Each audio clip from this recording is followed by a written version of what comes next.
You like any junior in high school could have named this headset. Of course I could have. Oh my god. As a matter of fact, the junior probably did name it. Probably. He interned at Turtle Beach that summer. Oh my god. How can we get more gamers to buy our headset? We gotta change the name. What do you suggest? Something with 420 in it. Yes. There you go.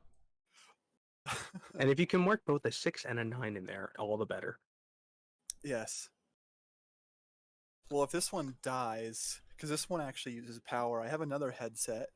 It's this really junky one that I got at Best Buy for $15 just so I could play Demon Souls on PS5 with it. Oh, nice.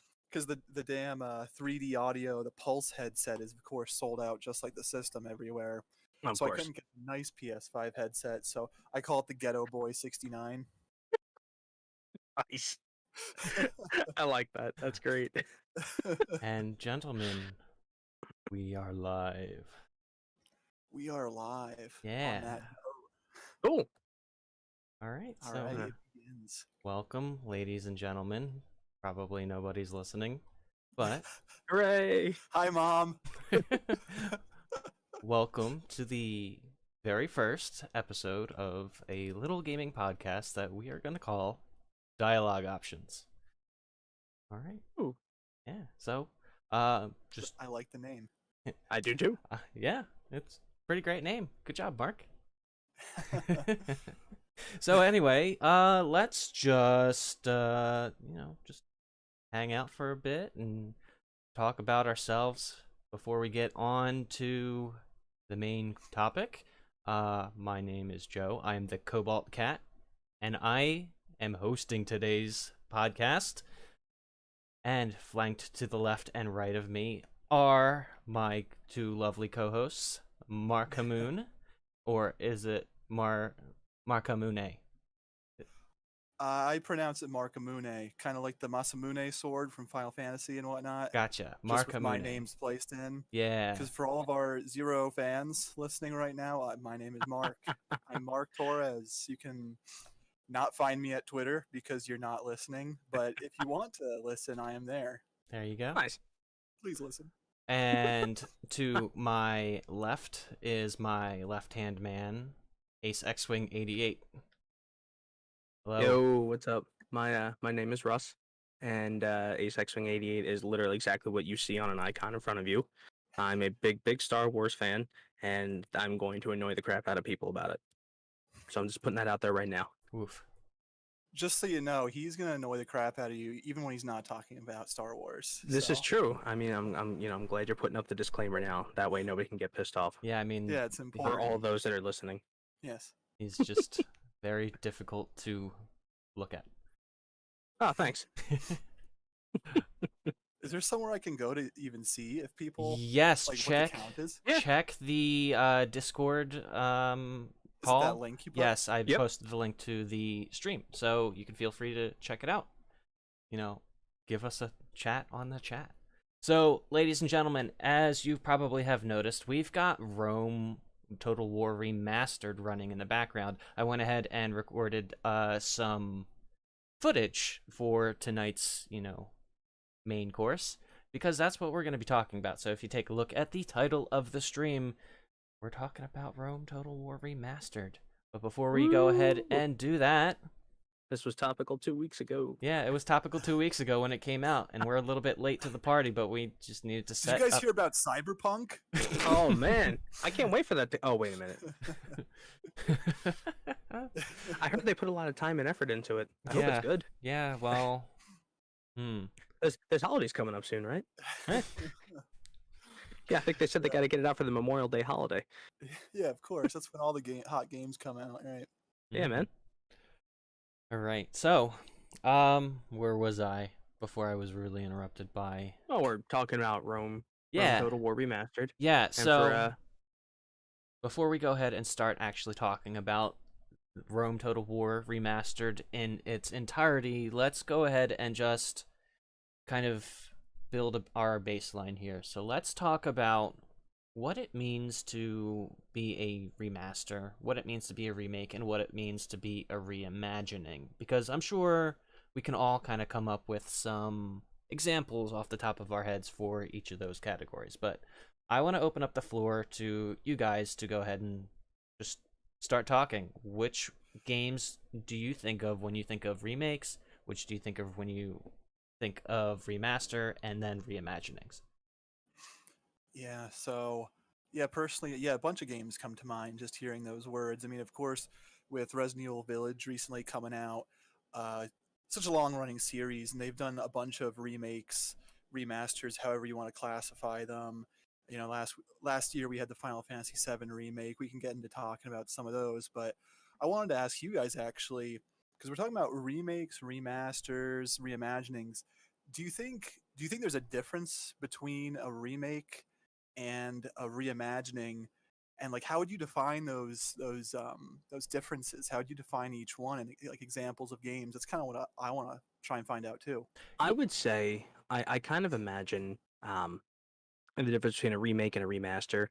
I'm sorry, remake and a reimagining. In that, like a remake itself is kind of taking a game whose controls or graphics or just the game itself has kind of been outdated by time. Even if it is a good game, it's kind of been aged just by the progress of time, and you're basically remaking it so that it fits modern standards, but trying to keep the feel of the original. Whereas with a reimagining, it usually tends to follow the story beats of the game, but it usually tends to contain either massive additions to the gameplay, the original gameplay, or overall changes in general to the gameplay. Mm-hmm. I'm trying to think of some good examples for reimagining. I'm sure I'll actually, I kind of do have one in mind, but as most people discover, most of my examples are usually Nintendo examples. So, for example, when I think of a remake, I think of something like Pokemon Fire Red and Leaf Green being remakes of Pokemon Red and Blue. They were literally a way to remake the game, not only because the earlier games were not compatible with the Game Boy Advance generation of games, but also because it was a way to bring them up to a modern standard with abilities and new items and held items and all that, in which the original games had been heavily outdated only 3 or 4 years later by comparison. When I think of a reimagining, I think of something like a difference between like the original Star Fox and Star Fox 64. And like the original Star Fox from the Super Nintendo was, a 3D polygonal on rails aircraft shooter at the time.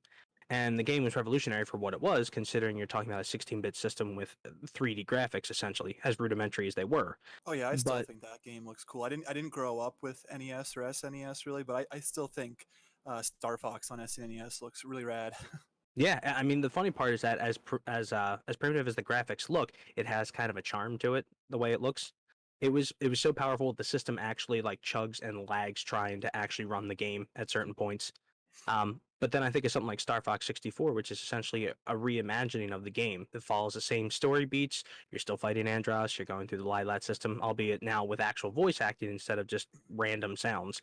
But that to me is a reimagining because it follows the same story beats, but um, it is almost like a complete overhaul of the concept. Mm-hmm. Okay, I didn't know that. So Star Fox 64 is actually like the same exact story as the Yep, SNES pretty one. yeah, pretty much. Okay. The only addition that wasn't in the original game that was added to 64 was the addition of Star Wolf Team, which was Okay. actually, fun fact, for those that know or for those that don't know, were actually in the canceled Star Fox 2 for the Super Nintendo, which, if you think the first one was advanced, the second one was even more so. It had like 3D all range mode battles on a Super Nintendo and like tank sections where you could switch back and forth between like an aircraft and like a walker. Um, so Star Wolf Team was in that, but it was never in the original. So they added it into 64 because they canceled 2 and worked on 64 with the N64 coming out shortly thereafter. All right. So, Okay. I mean, Mark, when you think of like the difference between were we talking about remakes or remasters? I'm sorry, Russ. I covered Before both. we like jump into more, Mm-hmm. because we were more so talking about a How we define them. Yeah. yeah, but basically the difference is between a reimagining and a remake. But then there's the remaster. I think we can all agree that a remaster is pretty much the same exact game, the same exact foundation. The same Just graphical. experience, or a very, very similar experience to what you get. Yeah. It's With like typically a graphical upgrade. yeah, usually just like an HD update to graphics, or you know, very minor things. So Right. like, I think we can all agree that that's pretty much the gist of a remaster. That's pretty obvious. Oh, of course. Yeah, like I would say that the recent Demon Souls that came out on PS5, I remember people were calling it a remake. That's what it was being kind of touted as. And I played the original on PS3, but playing through it on the PS5, it was pretty much the same thing. It looked a hell of a lot better, of course, but then it had some extra quality of life improvements thrown in there. Mm-hmm. So yeah, I mean that's pretty much a straightforward remaster. Yeah. So when I think of remakes versus remasters, my brain just automatically goes to Resident Evil, simply because I grew up playing those games.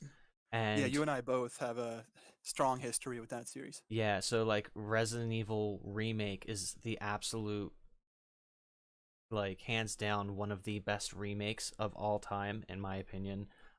It just takes the base experience of the Resident Evil title and just makes it feel fresh again. Whereas if you take a look at, and I don't even know if you would necessarily consider it a remaster, but if you've ever played Resident Evil Deadly Silence on the Nintendo DS, it's basically the experience of the original Resident Evil title. But that might be a D-master. You think so? Slightly, yeah. Okay, so I know there was that one time we were hanging out actually at Russ's at that picnic, and when we were grilling out and stuff, and you brought it with you. I really should have played it when I had that chance. I don't own it myself. I haven't played it, but I've seen the footage. Just like a DS interpretation of a PS1 game. Yeah. I mean, the character models in that game look rather sharp in comparison to my copy of Director's Cut on my PlayStation. So, okay. I mean, and that was the first, and I think the one of the only iterations of that game, not counting the PC version, where you could skip the door opening animation. So that's one of those titles, or one of those versions of that game, that is optimized for speedruns, because you can skip all the cutscenes, you can skip all the door. I was just gonna say, speedrunners rejoiced when they could skip the doors, huh? Oh, absolutely. I mean, speedrunners, one of the first things that they did with Resident Evil Remake when it came out on PC was, mod in the ability to skip those door opening animations. So yeah, I mean, that's kind of what I think of when I go remaster, remake. But then here might be a bit of a controversial take, or a hot take, but I don't think Resident Evil 2 and Resident Evil 3 remakes are true remakes. I think those can be qualified as reimaginings. And it's based on exactly what Russ said. It kind of takes the core story, but changes it to the point where it's pretty different, all things considered. Right, Russ? Isn't that what you were saying? Yeah, basically what I'm saying is it follows the same story beats, but they're either circumstances are changed or the story is greatly expanded upon. Yeah, and so when you take a look at the original release of the 98's Resident Evil 2 and compare it to 2019's Resident Evil 2, they basically almost standardized the events of the story, whereas the original game, you had the A and B scenarios for each, but now there's kind of a more of a set path, because in the original it was very open. There was multiple endings depending on whose A scenario you played, whose B scenario you played. So that's kind of my thought process when I take a look at games like that. And then Resident Evil 3 Remake is just head and shoulders completely different when compared to the original. Yeah, big departure. That's definitely that's clearly a reimagining. Yeah. And you're saying RE2 more of a reimagining as well? Yeah, I'd say so. I mean, that's definitely one of those topics where we could sit here for hours and debate the exact fine tuning of that definition. But that's how I would kind of like pose it Yeah, well, to.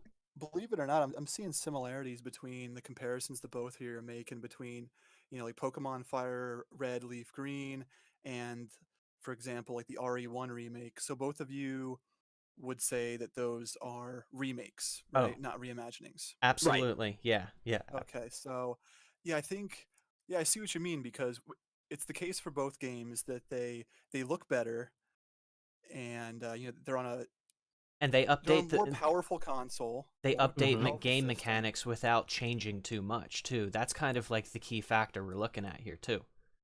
Yeah, so both games remain recognizable to their original source, but then you also have some additions because I remember when I went through Leaf Green, after the champion, there's all this post game content, and that wasn't in the original, not that I remember, Right. right? Yeah. That is true. Yeah, And actually, the reason for that was because at the time there was very little access to Gen 2 Pokemon, so it's kind of shoehorned in to give a post game, but also so you had access to them. But the core gameplay up to the time you beat the Elite Four is almost a 1-to-1 of the original Red and Blue.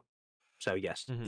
yeah, and then likewise with the Resident Evil 1, that would fall under like your definition of a remake. It seems like because they also added a little bit. It wasn't just note for note an updated Resident Evil 1. They also added new areas in the game. That whole collecting the masks and the And addition of Crimson Heads that you have to and deal Lisa with. Trevor, that as well. It. Yes, Yeah, yes, Lisa. That's a big addition for sure. So yeah, it seems like that also falls into a remake. It's at that point where it still feels familiar and what you remember, but then there could also be some extras tacked in there. Maybe it's something that they couldn't have done on the original hardware, or just some extras to draw people in so that they don't feel like they're just playing the same thing over again. hmm Agreed. yeah, and Yeah, and I would definitely say that. and I was thinking about this prior to starting up the stream. Like the way I would kind of categorize each of them is it's pretty much it could be described as a hierarchy. Like remaster is more so just the shallow what's it called, the superficial stuff Yeah, where you kind of just like update the game. You might add like an extra mechanic here or two. it's a spit shine. Yeah, Yeah, that's a good way to put it. yeah. And then the next step up, the next tier up is your full on remake, where you might put the game in a new engine. You might add extra mechanics that change the game in a different way, or add extra content like a post game, like the Leaf Green and Fire Red versions did to the original Pokemon games. And then you have Mhm. remasters, which take the original game, take core components of the story, but kind of really drastically change it to a I certain think you Yeah, mean extent. reimagining. Hmm. Isn't that what I said? No, you said remaster. Oh, I'm sorry. Actually, that brings up another good point, though, I want to bring up, and I thought about this as we were talking about it. Could we consider spiritual successors a reimagining as well? And the example that popped into my head is, again, another Nintendo one, Ocarina of Time and Twilight Princess. Now, Joe, I know you might not know a whole lot about those ones, No, I don't. no, but I wouldn't call it. I wouldn't call that because I've played both of those games. Um, I love both of those games, but mhm, I think that they're Twilight different Princess. enough. Yeah, Twilight Princess was doing its own thing. It's its own game. It comes into its own self. True. Well, there again, I probably could have almost said the same thing for A Link to the Past and Ocarina of Time, and it's because the story beats are roughly the same most of the time. And so there again, that may be not the right example to give, but it's sometimes arguable that it could be on the very outside edge of that. Maybe a better way to put it would be something um, like A Link Between Worlds, which was a successor to A Link to the Past, but like close to 20 years removed, like 15 years removed from it.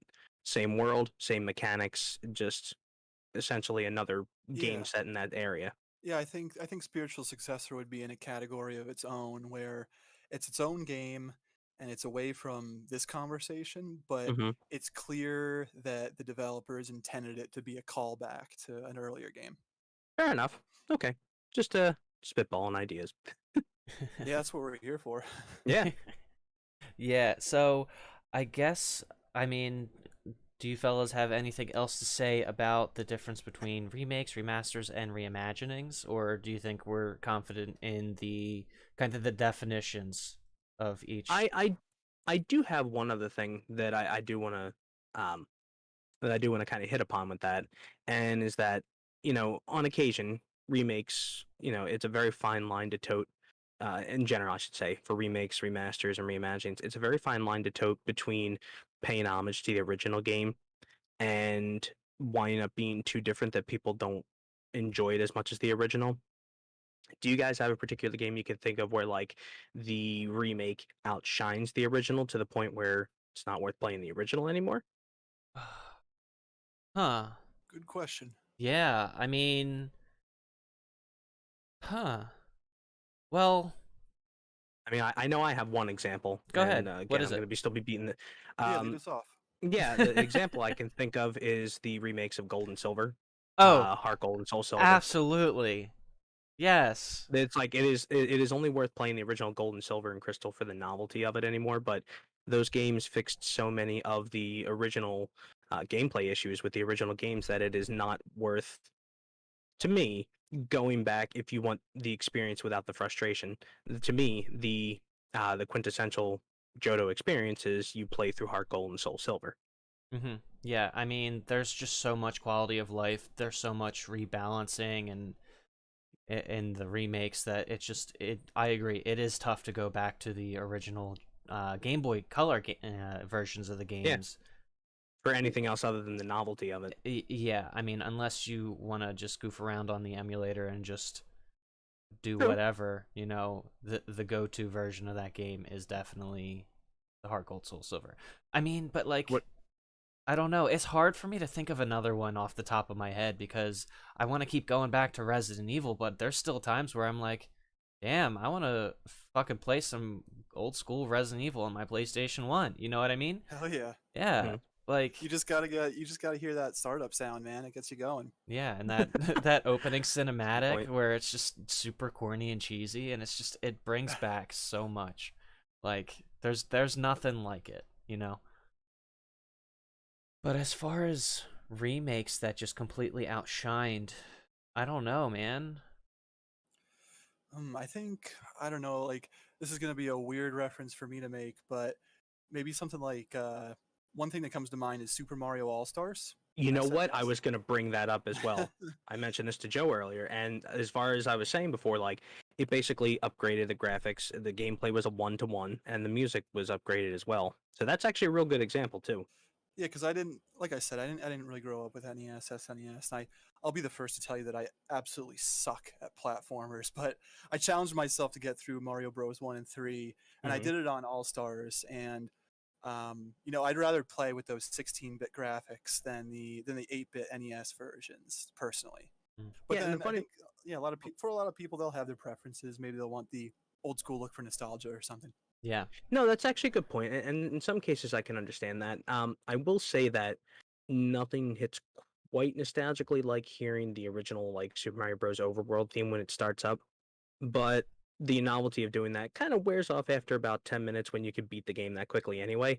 Mm. Um, I remember like the first time I really legitimately had a great handle on the Mario games was from the All Stars version, and to me it's kind of like the quintessential version of like Mario music because it kind of was in Nintendo's like Latin jazz phase Hmm. for their music. And to me, when I think of, that kind of stuff, not only do I think of the original, but I think of those remakes of that music as well and the remakes of the graphics. Like my first experience with Super Mario Bros. 3 was the All Stars version. So when I think of Super Mario Bros. 3, I think of the graphics of the remake rather Hmm. than the original. Mm. Because, Yeah. Well, oh, go ahead. no, I'm just thinking. I feel like I sort of cheated with your question because I would classify that more as a remaster. But Oh, that's true. were you asking like a remake or a reimagining, something that's Any of pretty them. yeah Any of pretty them. wildly different Yeah, I mean, than like the original? if we're opening it up to that, then I think the first one that comes to my mind is the Crash Bandicoot remaster. Okay. Have either of Mm, you played that?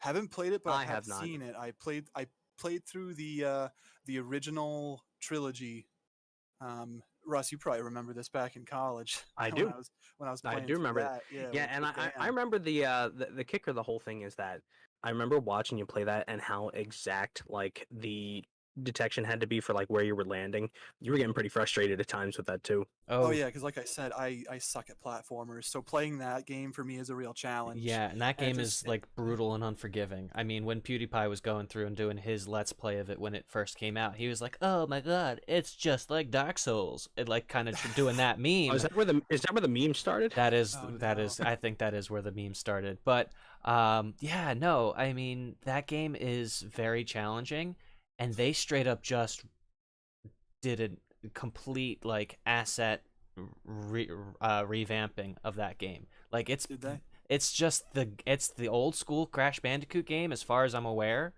Because and it I just thought it was a remaster. I it thought they just is. updated the Yeah, graphics and that's mechanics. what I mean. It's just a complete straight up remaster, and it looks Okay, yeah. beautiful, and it plays exactly the same. Yeah. Yeah, I think it's fair then. So for like remasters, like I mentioned the Mario All Stars, I feel like it's cheating because I think it just comes down to personal preference and what you're in the mood for. You're either in the mood for something updated and you don't care about the original as much, or you just want to go back and play the original, whether you just prefer the source one or you want to relive it for nostalgia's sake. So that's why I just felt like I was cheating with the whole remaster answer. But it is an interesting question, Russ. I'm still Hmm. thinking about it. You know, if I had to think about something where the remake or reimagining was better than the original, it's tough to come up with. Hmm. Yeah, and I think the funny part is that like whenever a development company is actually able to have something that it attains that status, achieves that ability to outshine the original to the point where it essentially kind of replaces any reason to play the original, It makes it that game obsolete. usually tends to be, it not only makes it obsolete. I think there's a particular YouTuber, and I forget, it might have been the Geek Critique was his channel, but he had a term that he used called superannuate, and he was talking about the context between Super Metroid and the original Metroid, and he made a good point because Super Metroid was such an improvement, yet also an expansion on the original Metroid that there's almost no reason to play the original. As a matter of fact, there was a remake of the original called Zero Mission, which is also way better than the original. So unless you're going back for the novelty of it, there's no reason to play the very original one. Mm. So when you wind up having a remake or reimagining a remaster, wind up outshining the original game that much, you know you've got a game that's going to be a well thought of one for a long time on your hands, Mm-hmm. and they're few and far between. I'm still trying to think. I mean, I guess in total, I guess I could say that maybe I just haven't played enough remakes or reimaginings of games that I've also played the original game for. Hmm. Well, Um, I know one in particular you can talk about. yeah, yeah, we can get to that, but yeah, because for the most part, I'm someone who enjoys going back to that first game and Hmm. seeing how it was originally. Um, Are we yeah, another making play. are we making reference to your favorite game of all time there, Mark? I think we might be. Yeah, that's what we were kind of getting at. You want Okay. to go down that rabbit hole, Mark? We You want to start us off? we could get to it later. Oh, okay. Uh, yeah, we could kind of worm that in at some point, Hmm. talking about you know, but Oh yeah, that'll be a long conversation, but a good one nonetheless. Yeah. yeah. So I I guess So maybe we should get to the game at hand then. Right, so I guess we could save Mark's game as desserts, so to speak. So I believe our waiter is walking in. He's going. Oh, you ordered the Julie special there, Marcamune, and oh, Cobalt Cat. I see you brought the Skippy Eye shrimp and Ace. E2 Brute. This is the Burgers. part where the metaphor falls apart and we chastise Joe for trying too hard. get out of here, Joe. So, Yeah, what are you doing? yeah, let's talk about Rome Total War Remaster. Now, Mark, unfortunately, you have not played either the original or the remaster, correct? No, I haven't played either of those, but I mean, it's going to be an interesting conversation for me still. I'll try to interject when I can, just because not only have I never played that game, but I've never really played any game in that same kind of genre. So, yeah, I mean, I'm curious to see your thoughts about it and kind of learn more about it. Why you guys like these games? Maybe you could kind of give me the pitch, reasons for like why I should be playing something like this. All right. So So yeah, I'm curious to hear. absolutely. And so if you are, a veteran of watching my YouTube trash on my channel, you'll know that I'm a big fan of the original Rome Total War. It was actually my first Total War, and I can gladly say I was inspired to play it by John from Many a True Nerd, who just exposed me to it. I was a big fan of his channel, still am, and one day he was just like, "Oh yeah, here you go, just leaving this here. It's one of my favorite games of all time, next to Fallout New Vegas. Give it a watch." And I was like, all right, cool. Let's check this out. And I was blown The rest was away. history for Joe. Yeah, I mean, I was just absolutely blown away with the amount of depth of the game and how approachable it kind of felt. Because usually when you think of like RTS games, you think of StarCraft or League of Legends. Or maybe not so much League of Legends. I've never played League of Legends. That's a MOBA, isn't it? Yeah. It would fall under there, but I see what you're saying. Yeah, where like the learning curve for new players is so Usually pretty steep. Yeah, it's so steep. It's kind of daunting to kind of even try and get started. And I mean, it's That's a fair point. So is Rome classified as an RTS? Yeah, I'd say Yeah. To some extent. I mean, here's the best way I could There's like put a it. civilization building element too. So what would be the genre for this game? So it's kind of a split thing, I would say. I would say the overworld itself, you can't even call that real-time strategy because your turn takes place essentially isolated. You make all your moves, and then you hit an end turn button, and everybody makes their moves as well. All the different factions, but when it comes time for battles, you control them in real time. You actually head to a battle map, you wind up controlling the battle itself in real time, calling all the shots as to where your troops go, and you basically handle the tactics yourself. right. So that's kind of the bread and RTS. butter. Essentially, that's kind of the bread and butter of the of the Total War genre. I know my experience prior to Total War with games of this ilk came from the Age of Empires series. Which the most famous one is like Age of Empires 2, which came out in like 1999 or some nonsense. And that's like a true RTS in that it was a medieval based type of deal, but there was no like overworld where essentially time was paused until you made your moves. Everything you did from building to teching up to building troops all took place in real time, including resource gathering. So coming from that to Total War was kind of interesting because I had no idea the series existed, and my first game wasn't actually Rome Total War, but its successor, Medieval 2 Total War. And the funny part is, I'll never forget, like, the first time I actually saw anything of the Total War series was before I even knew what the series was. Oddly enough, I was watching, I think it was a show on the History Channel. Everyone about makes reference to this building- show, Russell. Yeah, I think it was like something about like building an empire for Rome. But what they did is they actually showed like what a battle would have looked like with Roman troops, but they actually used Rome Total War to demonstrate what it would have looked like. And I remember seeing it, I'm like, oh, that's pretty cool. There's a game like that. And then I didn't think anything else about it because it was like another 2 or 3 years before I randomly walked into a Walmart near where I live, and I'm looking Russell, through the the game show section. I'm like, was I don't know. no, the show was Decisive What was it called? Battles. Was that what it was? Yes. Okay. Yeah, because I'm the only thing I remember about seeing like a Roman army walking through the trees, and I'm like, oh, that's pretty cool looking. I remember thinking the graphics looked pretty good for the time, and for 2004, correct? Correct, 2004. Yeah, for 2004, that's astounding, considering the fact that most people's computers from back then would be considered potatoes by even like 10 years ago standards. So the funny part is that, like I said, I randomly came upon Medieval 2 Total War in a Walmart near where I lived at the time, and still live. And I'm like, oh, this game looks kind of cool. So I take it home and install it on my PC and start playing it as England naturally, because I usually play as them first whenever I play a medieval game. And next thing you know, I proceed to spend the next 13 years of my life being addicted to it.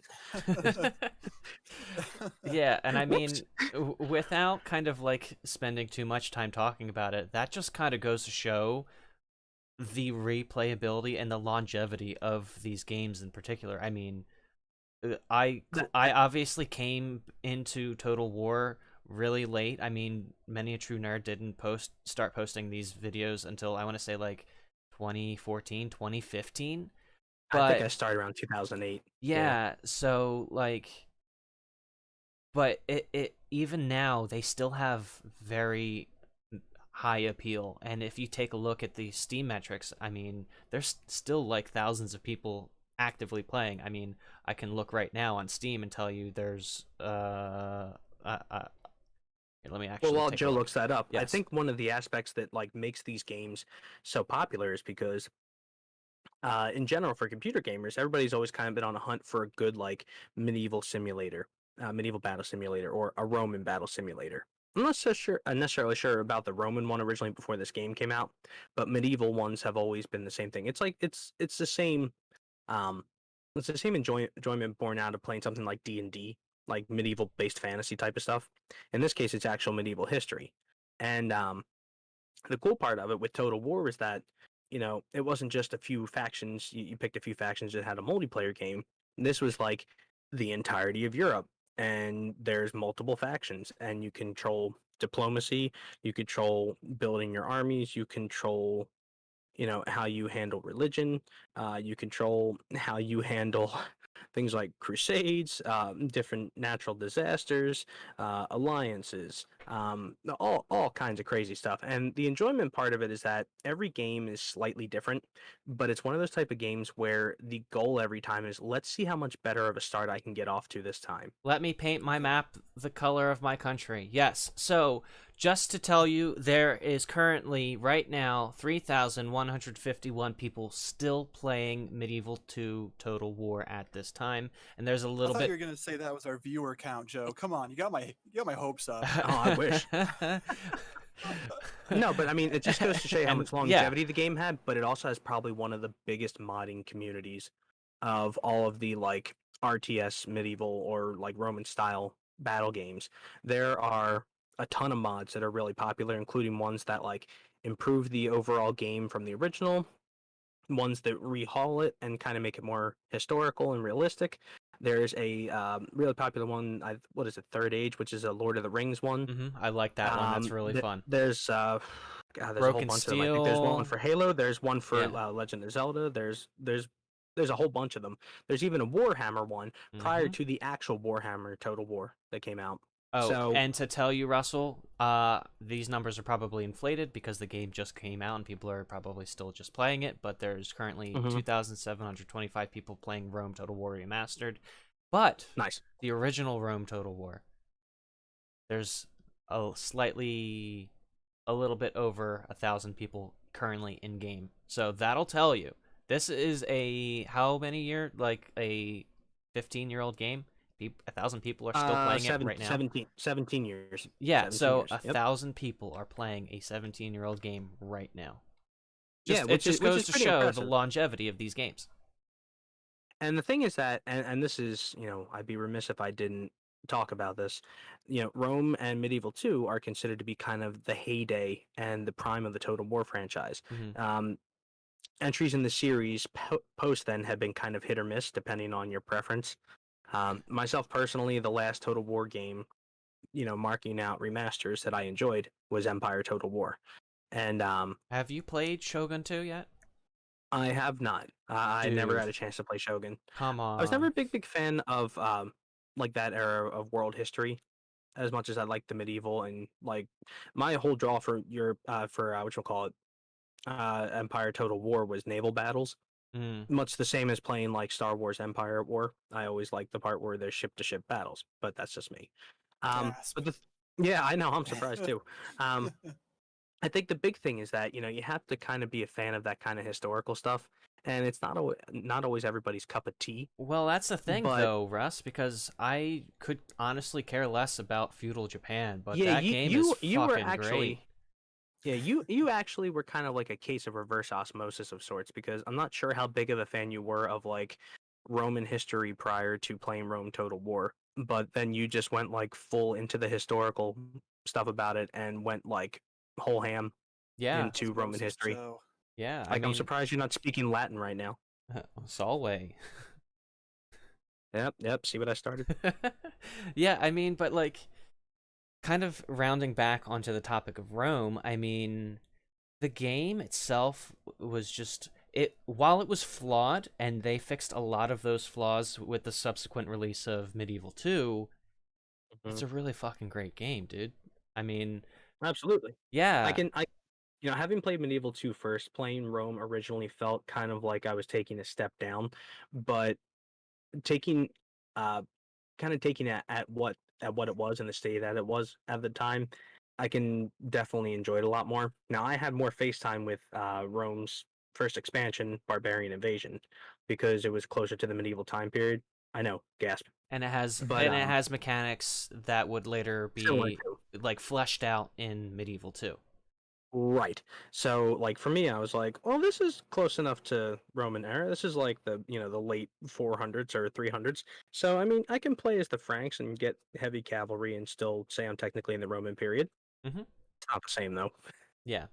And I mean, I guess the best way I can describe it to you, Mark, is going Mhm. from Rome Total War to Medieval 2 would be like going from Tony Hawk's Pro Skater to Tony Hawk's Pro Skater 2, where they look and they play very similar, but there's some quality of life changes that just really made the experience pop. And that's why Okay. a lot of people still to this day will probably say the best Total War game of all time is Medieval 2, hands down. Much to Joe's chagrin, because he and I have this He- argument constantly You about know which one is what? And like, subjectively in our opinion. yeah, I've gone on record between you and me saying that yes, Medieval 2 is the better Total War game. I just I'm sorry. Can you say that again one more time? Fight. Medieval 2 is objectively the better Total War game comparatively. However, Pushes up glasses. This game is the best game ever. so, but I don't know. Rome Total War is always going to have that special place in my heart as my first Total War, and I think you can honestly say the same with Medieval 2 as it's your first Total War. It's one of those type of series where like your first Total War is typically your favorite. Unless, your first Total War was Thrones of Britannia, then God rest your soul. Oh, jeez. Those people have all hung themselves. Those poor Vikings. Well, I mean, they get the full experience of living on the British Isles where it's just rain and misery 24/7, 365. Pretty much. They also get the misery of trying to figure out how to pronounce Welsh words. That's a tough one. Yeah, I mean, the Welsh language is a bizarre language. There's a lot of Y's. There's a lot of consonants. A lot of W's. There's a lot of consonants that don't belong. All right. I wish I understood how to pronounce it. That'd be cool. Yeah. So let's talk Russ, because you've played Rome Remastered, right? Yes. Mm-hmm. About how many hours do you have in it? Well, I'll tell you what. I can actually check the statistics of that right now if you'd like to know. So while you look, I'll I talk a little bit. played. Oh, wait, no, I got it right here. All right. I have played 66 hours worth of it. Wow, that's more than me. Well, there again, probably a good third to half of that is being all tabbed out of the game, so take that as you will. Okay, fair enough. So I've got a little bit under 40 hours at 39.2 hours, and Filled with dense gameplay. filled with yeah, absolutely. I mean, let me just alt tab over to Steam and tell you how many hours I have in the original Rome, just as a side. 609. And that's my longest played game on Steam. Keep in mind, I didn't start. I think I can outdo that one. Let's Yeah, see I know, but Russell, 1,838 hours for Medieval 2. yeah, but okay, so let's zip your I know, pants back up. Go Russ. ahead. So I'm keep just in mind, showboating at this point. I didn't get into PC gaming until 2017. So like that's Yes, and you haven't left it since. yeah, it's a pretty hefty chunk of time of me just playing one game. That's sizable. Yeah, It's I mean, sizable. so that just go. I mean, so I would like to say that I'm probably, of the three of us, the Rome Total War expert here, or at least I've played it long enough to be able to say, I can confidently say, I was very unimpressed with the remaster of Rome Total War. Okay, I mean, I could see that. I mean, myself personally, I found it kind of underwhelming in Yeah. general. But at the same time, I took it for what it was meant to be. It was not meant to be a remake. It was meant to be just a remaster. Mhm. It was basically meant to be a graphical update and add a few new mechanical things to help fix some of the issues the game originally had. Um, and one of the things that like I enjoyed my playthrough of it, but one of the things I found that I was not kind of crazy about with the original Rome Total War and the remaster as well is kind of how you wind up competing with the other Roman factions. And Joe, I think you were the one that told me that the AI heavily cheats in favor of the other Roman factions. It does. Which I found kind of annoying considering coming from Medieval 2. There were times where you would watch, another army that you were rivals with that country or right near them, watch them go for taking over a settlement to make their own, and only to face plant and get their teeth punched in by a faction that has no rightly business beating them. Mhm. But at the same time, you would kind of sit there and wait and watch and see them lose that battle and then swoop in and take a settlement from right underneath them. And the one thing I was not crazy about with the original Rome and the remaster as well is that there was no chance for that to happen at all with any of the Roman factions. They pretty much guaranteed any settlement they attacked, they were automatically going to take. Yes. And I think what I didn't like about that is it felt like the game basically had to cheat for them to make sure that they were able to keep up with you rather than to actually just program the game to be smart about how it builds its armies and where it strategically attacks. Mhm. Yeah. Like Yeah, most of that us, sounds kind of annoying. I know I haven't played the game, but it sounds kind of annoying to win or lose when that's happening. It's like if to lose when something like that happens, it reminds me of like back in the day playing a racing game or something, and you hear oh, the of like rubber banding, yeah. rubber band AI. Yeah, hmm right. So if you're just really kicking ass and blowing past everybody else, the AI will just step it up and catch up, no matter how good you're driving. Yeah, to keep it competitive. And that Yeah. was the thing. Right. It felt like a cheap way for the developers to keep the game challenging enough.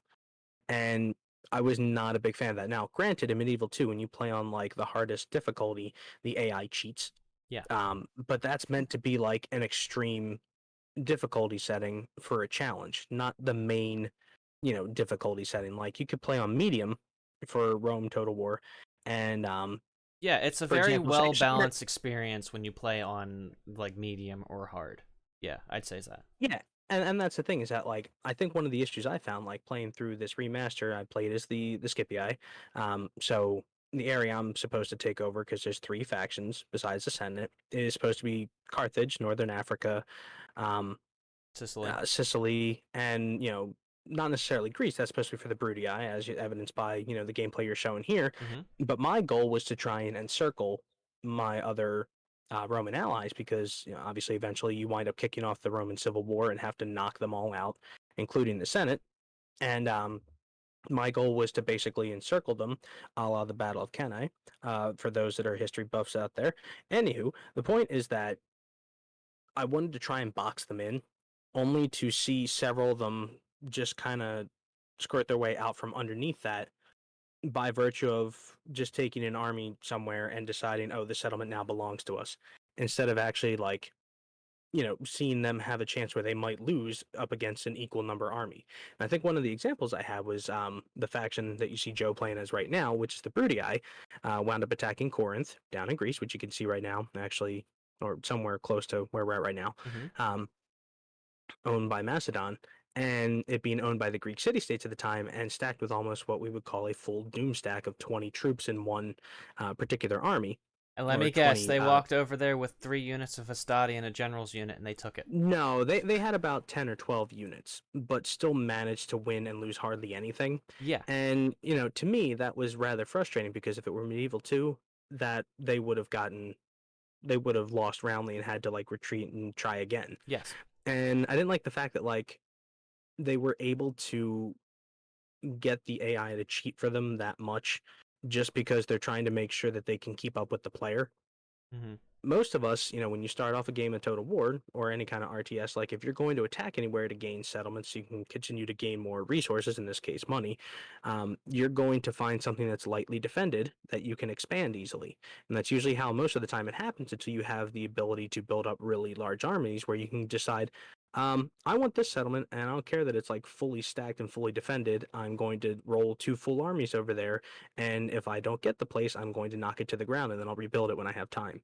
Um, Most of us typically go for what's lightly defended early on and expand that way. Here in the game, they're like, oh, I'm going to go take over this extremely well defended place because the AI will have my back. And it left kind of a bad taste in my mouth. Mm-hmm. So, yeah, I mean, and that issue clearly wasn't fixed in the remaster. I don't think a lot of people were looking to get that ironed out, just simply because it's a key part of the game and it's a key part of the experience. You're kind of supposed to let Rome be Rome and expand, and it's supposed to be that that end game, crisis at the end of the game with the Civil War. But I can see why someone like you, who is coming from Medieval 2, who does not appreciate that game mechanic. Well, I think another part that drove me nuts about it is you can tell that, the way the game is designed, it's designed for you to have not a terribly difficult challenge, but a tough enough time once the Roman Civil War is kicked off, being able to fight all 3 of the other factions, Roman factions, because a lot of times most of them would expand at their frontier and leave the rest of their settlements lightly defended. I'm like, okay, that's fine, but still, that seems really bad programming to do, personally. Yeah, so it's almost as if they're intending for you to have these pitched battles in the middle of the overworld rather than settlement defense and settlement attack battles. Yeah, I mean, when it came time for Medieval 2, like, let's say I'm playing as France or England. Most of the time, by the time I get to the point where I'm trying to take over Italy, dealing with Milan or Venice or the Holy Roman Empire, most of the time, they're going to wind up stacking those settlements with like 10, 12, 15, 18 units in an attempt to keep you from being able to take them easily, which makes perfect sense. They're also not going and like expanding into other territory and leaving those places undefended because they know that the battle is going to be taken to those areas.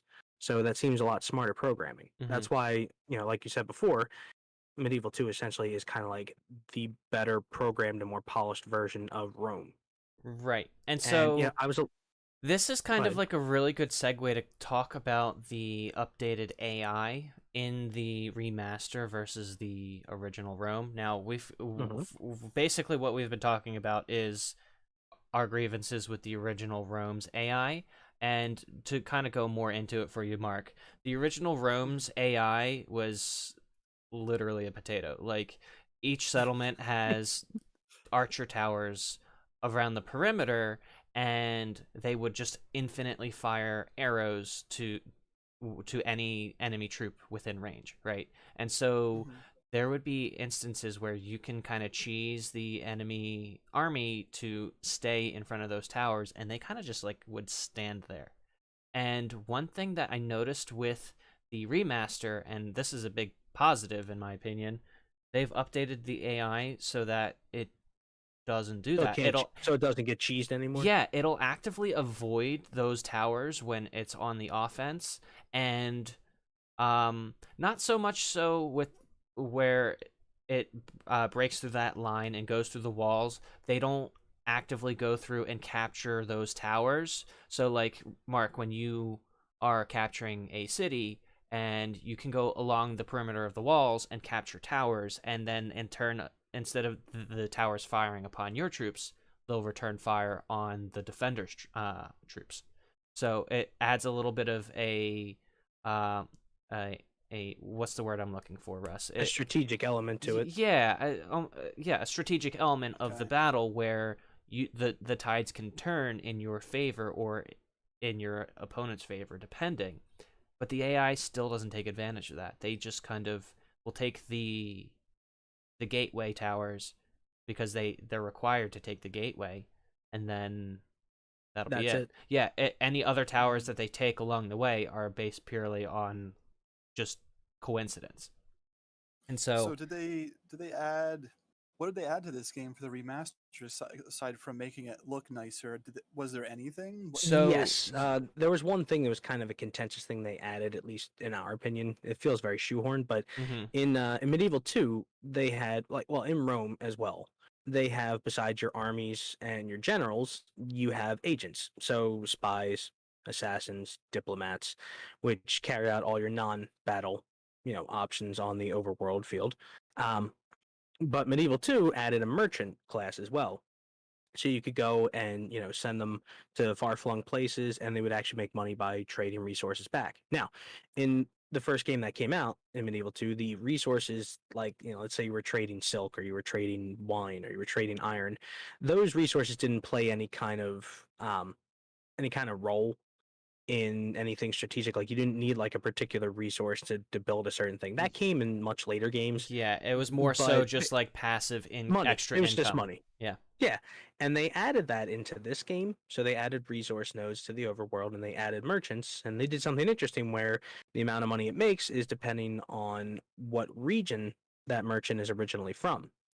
But in both my opinion and Joe's opinion, it was a system that felt shoehorned into the game, that Okay. it didn't really add much, and And it just didn't kind of have felt like it was arbitrarily done. Yeah, and it didn't seem to have quite the same depth as with with Medieval 2s.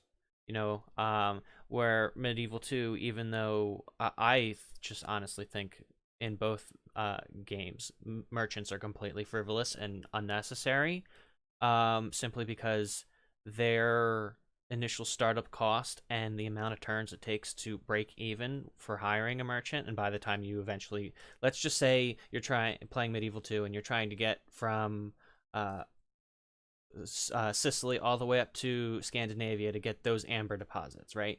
It'll take you, let's say, like 15, 20 turns to do that, right? About 10. Okay, so fine, 10 turns to get all the way up there. Over the course of that time, your merchant is making no money. In fact, you've lost money now because He's aging. He's aging. You have the initial cost, and you finally get there. He's having an existential crisis. And then there's like a level 8 merchant already there, and who just swoops up your guy. Yeah, and so it outcompetes him. Yeah. Yeah. Well, no. That sounds tedious. So like you have to manage these armies and take over these countries and whatnot, and then you have to worry about your aging merchant. What do you have to do? Put him in like an old folks home too, and pay for that? Well, essentially. I mean, here's the thing with merchants themselves, and all your generals and all your agents do age over time. So you wind up having like a family tree for all your generals and family members. So there is a recycling that. It's not just you have certain set generals or recruit people and they're there forever. But with the merchant class, and I found that it kind of makes a little bit more historical sense to me as well. They're really helpful once you start being able to send them to more far-flung areas in the world. Like, for example, when we think of areas in like the Roman era of history in antiquity, or the medieval era of history, even Renaissance, there are places in Europe that would have been well-known areas that would have been prosperous for trade. So we're talking about places like Italy. We're talking about places like over in the Fertile Crescent, in the towards the Middle East. We're talking about places like near Constantinople, which is another major center for trade as well. And those places have resources that wind up yielding a lot of money. Now, it's in your best interest, if you can, to get merchants over to those areas, because then if they're even halfway decent, have a few skill points out of 10, maybe like 3 or 4, you're easily going to be able to earn back what they cost in like 2 turns time. So it is a great way to generate extra income in the mid game, where things become a lot more expensive, because the way settlement building happens is that every settlement can build pretty much every type of building available to your faction. Later games changed this, where like you could only build a few out of them and you had to pick and choose. But a town could build everything available to you in a town, and a castle could build everything available to you in a castle, which is not too tough earlier on, but it gets really expensive later. Rome is notorious for being really easy to make money in. Medieval 2 is difficult to do that in. Okay, so So that's why you both think that the merchant didn't really add much to this game because it's already easy enough to get your money. exactly, Yeah, and it's in Medieval 2, the merchants aren't worth it initially because they don't make enough to make it worth spending the money on them. yeah, and by the time you get to the point where they would be worth it, you're already raking You're in making right. exactly. So You're already rolling in it. yeah, Exactly. Okay, So it was so just it was a system that needed an overhaul, but this was not an overhaul. This was just shoehorning to make the game more complex. yeah, and in yeah, fact, kind of like circling back to the point I wanted to make was Medieval 2's merchant system had depth because they could become better with the Merchants Guild. And it added an extra bit of gameplay where the Merchants Guild is saying, oh, hey, you know that faction that you're at war at? Go blockade this port. We'll give you some special units. Yeah, Yeah, and that was the thing. In Medieval 2, there was a guild system where, depending on certain things you recruit or certain actions you take, for example, if you recruited a decent amount of spies, you could get a thieves guild where your spies would be better upon recruitment. If you recruit a lot of mercenaries, you could get merchants, you could get a merchants guild where your merchants are, instead of maybe being trained with one skill out of 10 natively as a merchant, they might start with 4 out of 10. okay. And that stuff was rather helpful. There were other ones that paid even bigger dividends, like there were knightly orders like the Knights Templar or the Knights Knights Hospitaller, Hospitaller. Yep. Knights of Santiago or the Teutonic Order. They were all really helpful because they gave you really powerful cavalry units to use. So that system was something Rome didn't have. But in general, when it came time for merchants, they would be superfluous for Rome for the amount of money you can make in the game, and they were not designed terribly well for early game in Medieval 2. So they're a system that needed to be tweaked, but has never really been fixed, and has generally been abandoned in later titles. Yeah. Okay, so right now I'm hearing we got these merchants that you're saying they're just shoehorned in from one of the other games that people like more, Mm-hmm. and you're telling me the AI is still dumb as a brick. Essentially. So, Yep. I mean, So we have a nice shiny brick. yes. I Yeah, mean, nice shiny brick. it's a little bit better, but not by much. I mean, Russ, you're a fan of Melkor, so I know you've have you watched any of his grievance videos with the remaster?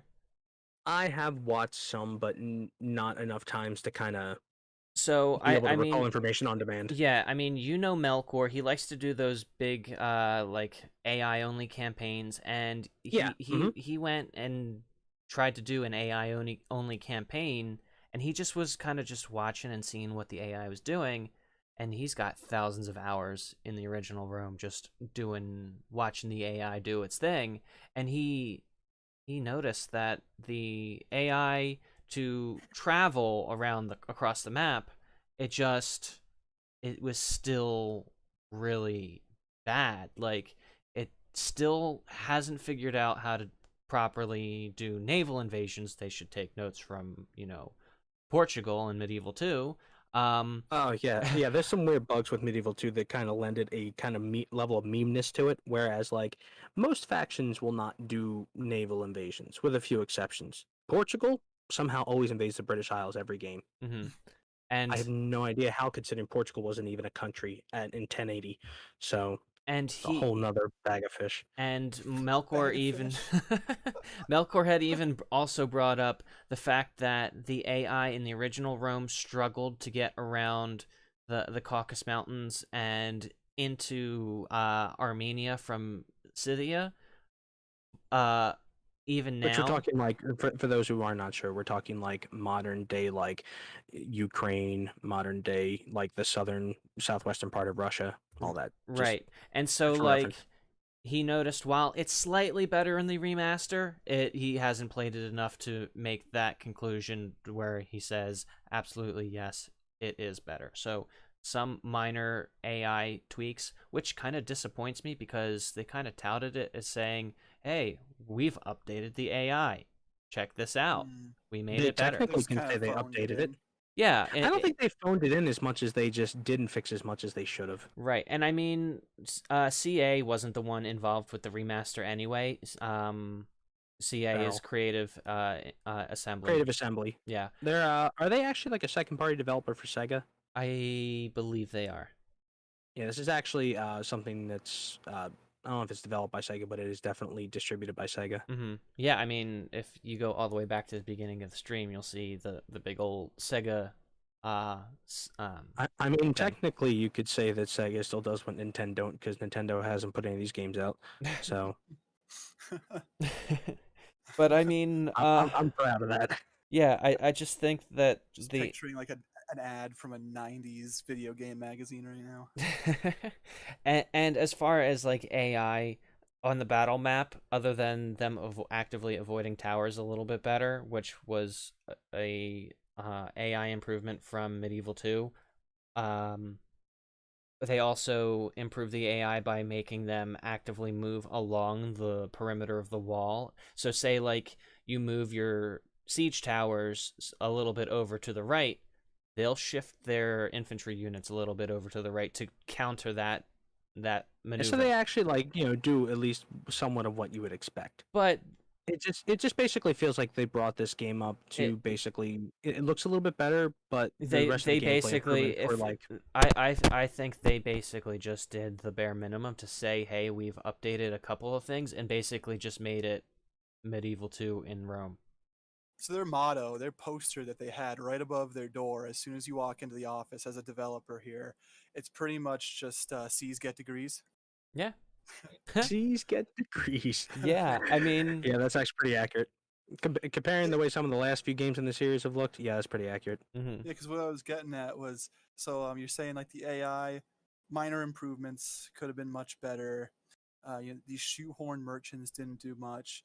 Obviously, it's a remaster, so the game's gonna look better. But like, what did they do right in this game? Would you say? So something that I really like is the a la carte game settings that you can do.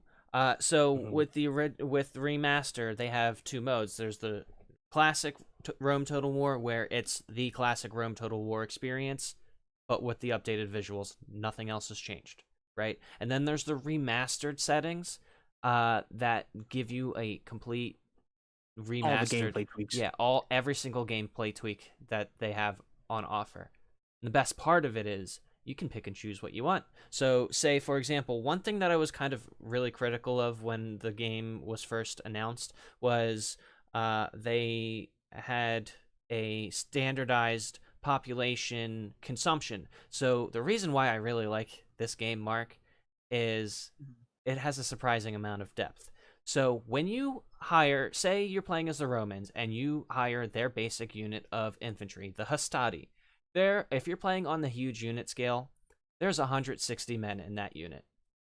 The best part is when you train them, 160 population gets deducted from that settlement, and they become the Hastati. So it feels like a living, breathing world where everything comes from somewhere. They don't just poof into existence, kind of like with Medieval 2. It's kind of like you feel like you're actually nurturing a group of soldiers. Yeah, and so like with Medieval 2, I can understand why some people might like the system better, because it just your population, right? Your population The way is Medieval separate. 2 worked is that instead of the population being deducted directly from that, you had a max number of a certain type of unit that you could train from a settlement, and they weren't all available right off the bat as soon as you finish the building. So, for example, you might have like a second level barracks that gives you slightly better spearmen than just like the standard level, and that particular barracks may only give you a maximum of 4 that you can train, which means that 4 in total. You could still train 4 for each one you have in every other castle, but you could train more than 1 unit per turn. In Rome, you can only train 1. Medieval, you could train up to 3. So it felt like, how can I put this? In terms of unit recruitment, Rome feels like playing chess, whereas Medieval 2 is more akin to playing checkers in terms of being able to, you can make a full army in 2 or 3 turns in Medieval 2. It takes 6 or 7 in Rome unless you really have things well thought out ahead of time. Yeah, you kind of need to use multiple settlements, and that's kind of why I like that, because it forces you to kind of pick and choose what you build early game, Because one settlement you can have that specialized to be recruiting, cavalry units. Another one can be specialized for naval units, then and so on. So like it kind of adds that extra layer of customization early game. Late game, absolutely, basically yeah. an extra strategy. Yeah, Mhm. late game, each settlement has the capability of doing everything, but that's kind of your reward for kind of sticking through it and playing the long game. So In general, Medieval 2 feels quicker than Rome 2 in yes, terms of the overall gameplay. yeah. And the only thing that you have to contend with is basically a turn timer saying, "Oh, you can't train feudal knights until 3 turns from now," which feels arbitrary, but whatever.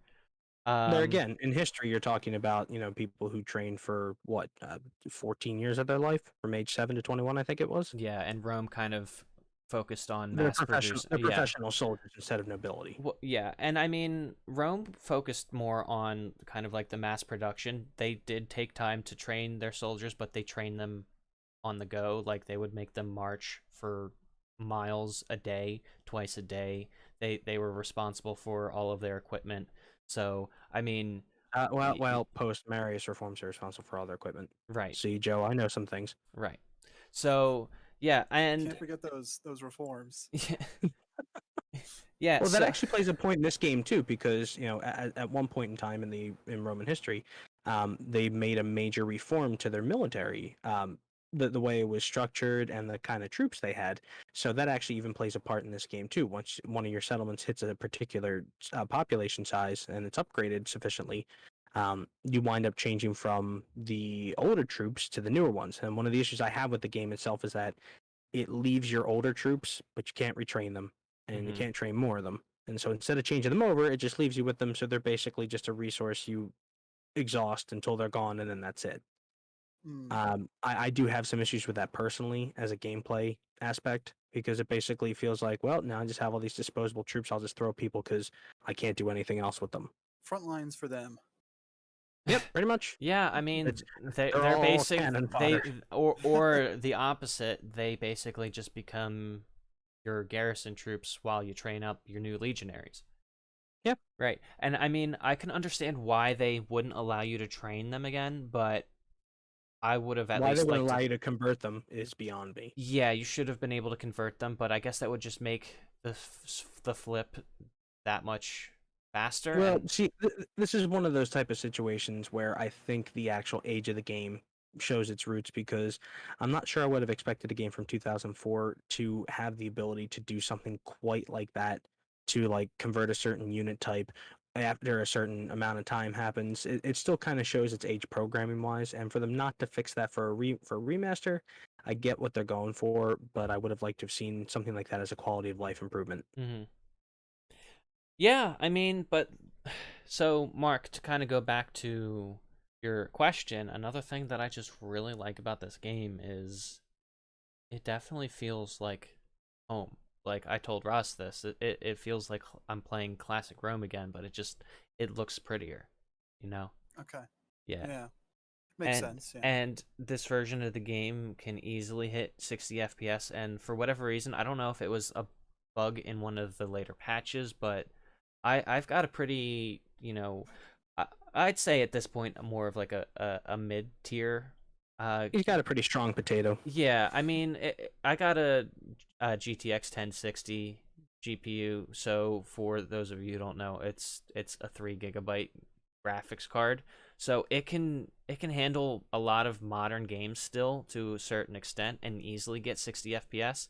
But a 17-year-old game on my PC could get 60 FPS on the overworld, but then it was just locked to like 35-40 frames per second on the battle map, and that was really surprising. Which for those of us who aren't like complete graphics nerds, is usually pretty okay. For those of us who care about seeing things at like a particular graphical fidelity your eyes can't even handle. Well, that matters. but the issue that I take with it is when I play Medieval 2, it doesn't matter if I'm on the overworld or in the battle map, I get chugging along 60 FPS no matter what.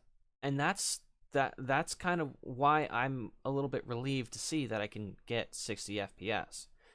Sometimes depending on the amount of troops that I have on the field because of the limitations of my rig, my FPS will dip down to 45, but even still, that's better than what I was expecting and what I got out of the original. So that's a big plus for me. Absolutely, the performance issues I would say have absolutely been ironed out in the remaster. It feels a lot more stable. I haven't had a crash. I haven't modded this version of the game yet. I don't know if I necessarily plan on it because I don't know if I'm going to play it as extensively as the original. But when I would play the original, like, it was completely incompatible with OBS, and so like you couldn't even record gameplay footage of the original. So Gotcha. yeah, which I'm really glad they ironed out all of those hiccups because I kind of want to do a Rome Let's Play on my channel at some point again. There you go. You should play as like the most like remote faction in the game. Like, I don't know, go play as like Parthia or some nonsense. Scythia, Horse Or play Archers. as Royal Scythia with like all 7 of their units available. It's more than 7, but yeah, it's pretty much. I know. It's a really small roster. No, I mean I like the tried and true, Seleucid Empire, but that's just me. I like. Yeah, I mean, in general, from what it was meant to be, or at least what most of us expected the game to be in terms of a graphical fidelity upgrade to it, Mhm. it accomplishes that main purpose. For them to say they fixed some of the AI issues with the game and some of the gameplay issues, that was kind of hit or miss, honestly. Now, Russ, would you say the updated user interface is a plus, a negative, or just kind of like meh? I would say in certain aspects it was a slight step forward. I like certain things like I like the ability to, see down the roster of all your settlements and like easily see the population numbers, easily see like the public order. Now, not that you can do that in other games, but I like the way it's listed so that you can see a whole bunch of them all in one instead of like going through having the icon of a city attached to it, so it takes up half the page.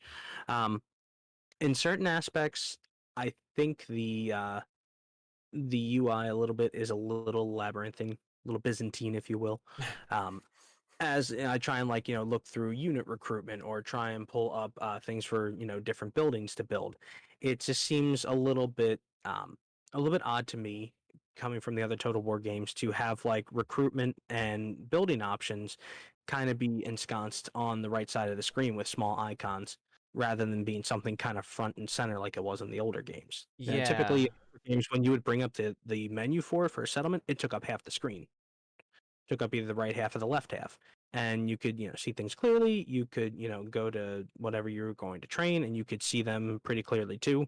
Here I feel like the game was optimized for playing on a screen that's like 40 inches, being able to see things a little bit more You get comfortably. that super wide, boy.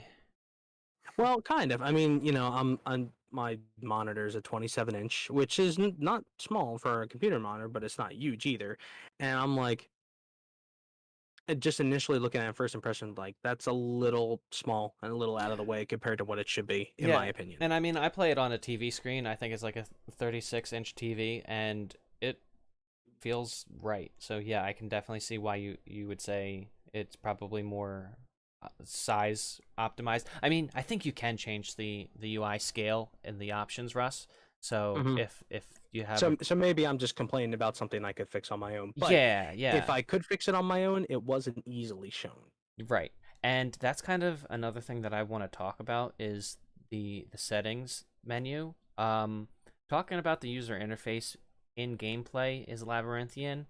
It just the difference between the originals and the remakes user interface for the menus in the settings is just it feels difficult to use. Like I don't know if it's just me, but I struggle with it. And the fact that it just the fact that Russ struggled to he didn't even know that you could change the scale of the UI in the menu settings is just baffling to me. Like it doesn't feel kind of fleshed out enough to be able to make you go, "Oh, yeah, I can do that."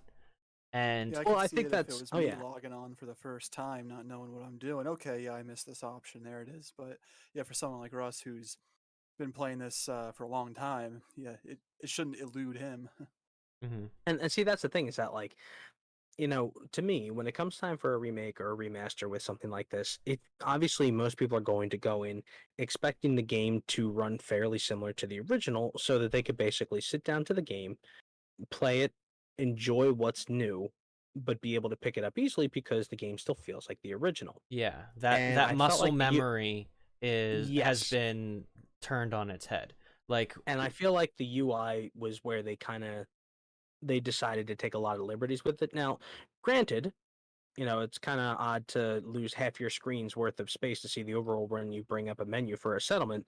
At the same time, everything was right in front of you. right. Now for what you're looking at like your settlement details down the bottom, and your recruitment and your building things are off to the right, and all your finances are up at the top right of the screen, and all your messages are at the top left of the screen, and it's just like it reminds me more of like a HUD, like a heads-up display in a flight sim, than it does in for the menu of an actual RTS game. Mm-hmm. Yeah. Oh, Big control panel. Russell, Yeah. Yes. did you know you can't make custom key bindings? Or if you can, there's some key bindings that are locked, because it kind of triggered me that I couldn't use R and B in the, in the overworld when going through recruitment and settlement building, that I couldn't press R for recruitment or B for building. I have to press 5 and 6 for recruitment and settlement building each.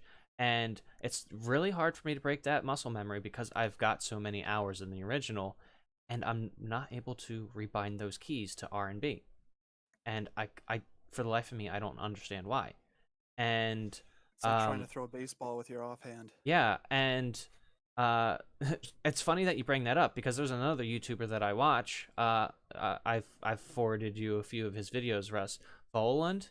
I think he's a Scottish YouTuber who is incredibly critical of Total War now. And he's left-handed. He's used to playing. Yeah, he's used to controlling the camera with his J, K, L, and I keys, and controlling his troops with his dominant hand. And that was his biggest gripe. Like, you couldn't remap the camera control keys. And it baffles me that they would lock away a basic, mechanic of a game that was in the game in the original release. I don't get it. That's an odd choice. I know sometimes I'll play a first-person shooter, and if it's the controls are inverted, I need to change that right away, or else I won't be able to play. Mm-hmm. Yeah. So that's a big negative for me. Like, if you're trying to, not even necessarily trying, because I don't think they intended to kind of like make it so a certain person couldn't play the game, but if your game is not accessible enough to people that want to play your game, but now will have to relearn muscle memory to be able to play it, I don't know if that's not good, right? Am I crazy here, Russ? It doesn't say he's muted. Yeah. Russ, are we having an Xbox problem where you need to turn your mic on? Do. Me? No, I'm sorry. Apparently, my internet decided that it was just going to stop interneting correctly for a few seconds. That's my bad. It said my time for the thing was 5,000 milliseconds. And I'm like, that can't be good. So that was cool. No, I'm sorry, and it probably sounded like I barged in on saying things right in the middle of other people talking before then. Now that I realize it. No, you kind of just popped back into existence. Mark and I felt like we were two peas in a pot of three. That Hey, should it's have been all three. good. Loneliness and despair. But no, what I was saying before is that, with the key bindings thing, I didn't find that to be a big deal because I was never one for using much in the way of hotkeys when I played a game like this. Considering for the overworld itself, because there's no time constraint, it never bothered me. I was typically like, the WASD for camera movement, and the rest is just using my mouse to click. Even when it comes time for battles, I usually don't use a whole lot of different hotkeys for it, with the exception of camera movement, pausing, um, that's pretty much about it. Most of the time, I tend to do stuff by mouse alone because that's typically what I felt more comfortable with. What about I'm running, formations, special abilities? I usually tend to actually, instead of having them go into the prescribed formations, I usually tend to do my own formations most of the time. That's No. why they As tend to in be a like little bit. special formations, as in like the wedge formation for cavalry units, or the Oh, you mean like testudo a for special ability? I yeah. typically will trigger that on my own, so I'm usually juggling and multitasking when I'm doing that. But what I'm asking is, would you have used hotkeys or just the button click? No, I would click the button personally Okay. So someone who would use the hotkeys in the original games just because it's and faster. change it. Right. Yeah, Right. no, It no, I it understand. bothers me that now I have to hold down Alt and then press 1 to be able to use the special ability. So to be able to have my Yeah, that general does seem use kind of rally, yeah. ridiculous. So why not let me remap that and be able to put that to F where it was originally? Well, Or see, this is one of yeah. those things where this is one of those things where a remaster should give you that kind of freedom to do things exactly how the original game did, and when they don't do that, it kind of feels like a thing that you were accustomed to has been taken away now. It just kind of feels like, oh, well, this is another thing on the list of things, reasons why not to like this game. Mhm. You know? Yeah, so I made the allusion earlier to this feeling like home. I'll add Yeah. on to that. It feels like home, but someone's changed the wallpaper and won't let you take it off. Hmm. Oh, that's actually a good way to put it. I kind of like that. Yeah. So they've changed the wallpaper, they won't let you take it off, but they've polished your silverware. Hmm. All right. I mean, You random, don't but know I'll whether to allow be it. pissed off or to thank them. Yeah, you're like, all right, this my silverware looks really pretty now, but Jesus Christ, can we do something Well, about this wallpaper? by virtue of the two, you just handshake them and headbutt them at the same time. Yeah, and that's why I kind of feel just mixed overall about Kind of this game. ambivalent about it. Yeah, I You know, mean, y- I the thing about it is that you feeling that way, and even me feeling that way to some extent with it, even though I don't have quite as many hours into the original as you do, leaves me a little concerned about what is probably the inevitable remaster Medieval 2. Mhm. Um, I'm a little concerned about, although I will say one thing that's really nice. The remaster of this game had full Steam Workshop support, Yeah. which is fantastic. Considering the modding community for this game and Medieval 2 especially, full workshop support is a godsend, especially for someone like me who's not the most well versed in installing mods, even though the vast majority of them are pretty much user friendly nowadays. As long as you can actually like read directions. Um, Or follow you know, YouTube tutorials. that too. It's just really nice that like workshop support is available for it, and it makes the game that much more enjoyable and extends the life cycle of it because okay, well, the game's fun. Oh, well, let's see. Somebody actually like fixed this particular gameplay issue or made a complete total overhaul. It just makes you want to go back and play the game. Like for example, one of the mods I've enjoyed for Medieval 2 is called Gilded Vanilla, which basically is just a fixing and a slight improvement of the original game, which fixes the issue with units like pikemen, which were kind of bugged in the original game. So, to go back and do that is kind of like playing it with a fresh new coat of paint, but it's still the same old building, to borrow your wallpaper metaphor of sorts. Mm-hmm. Yeah. So And that's it's funny too. Well, I was going to say, Joe, do you have any other aspects of the game you want to talk about there? yeah. So there's another like, it has to do with added in mechanics into the game, and they're purely cosmetic add-ins. So I've noticed just in playing, they've added in the missile trails, which I kind of like. I always thought they looked kind of cool in watching more modern Total War games where I have mixed feelings about it, but that's yeah, just me. yeah, and I can understand why too. I I think the game looks purer without them, and it feels more like classic Rome. But I don't know, man. I just think they look cool, and that's just me. So take it or leave it. And You know what I like in this too? That whole issue about like, I think it looks cool, but yet it's not as realistic. yeah, This was the same kind of issue people had with like Ocarina of Time going to Wind Waker. In that like the Wind Waker looked more cartoony, yeah, but but the great irony of it is that like the graphics actually way outlasted the yeah, Ocarina of Time graphics. Wind Waker aged like a fine wine. Yeah.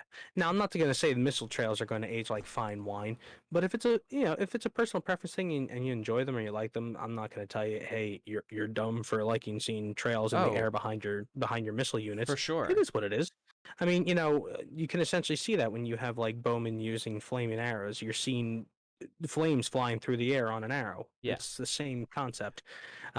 I think the only thing I didn't like about it in the newer games was that it basically felt like they were just kind of lobbing projectiles. Here, they felt faster than in the newer games, which Yeah. made more sense because unless you're shooting straight up in the sky, a bow doesn't lob an arrow towards an opponent.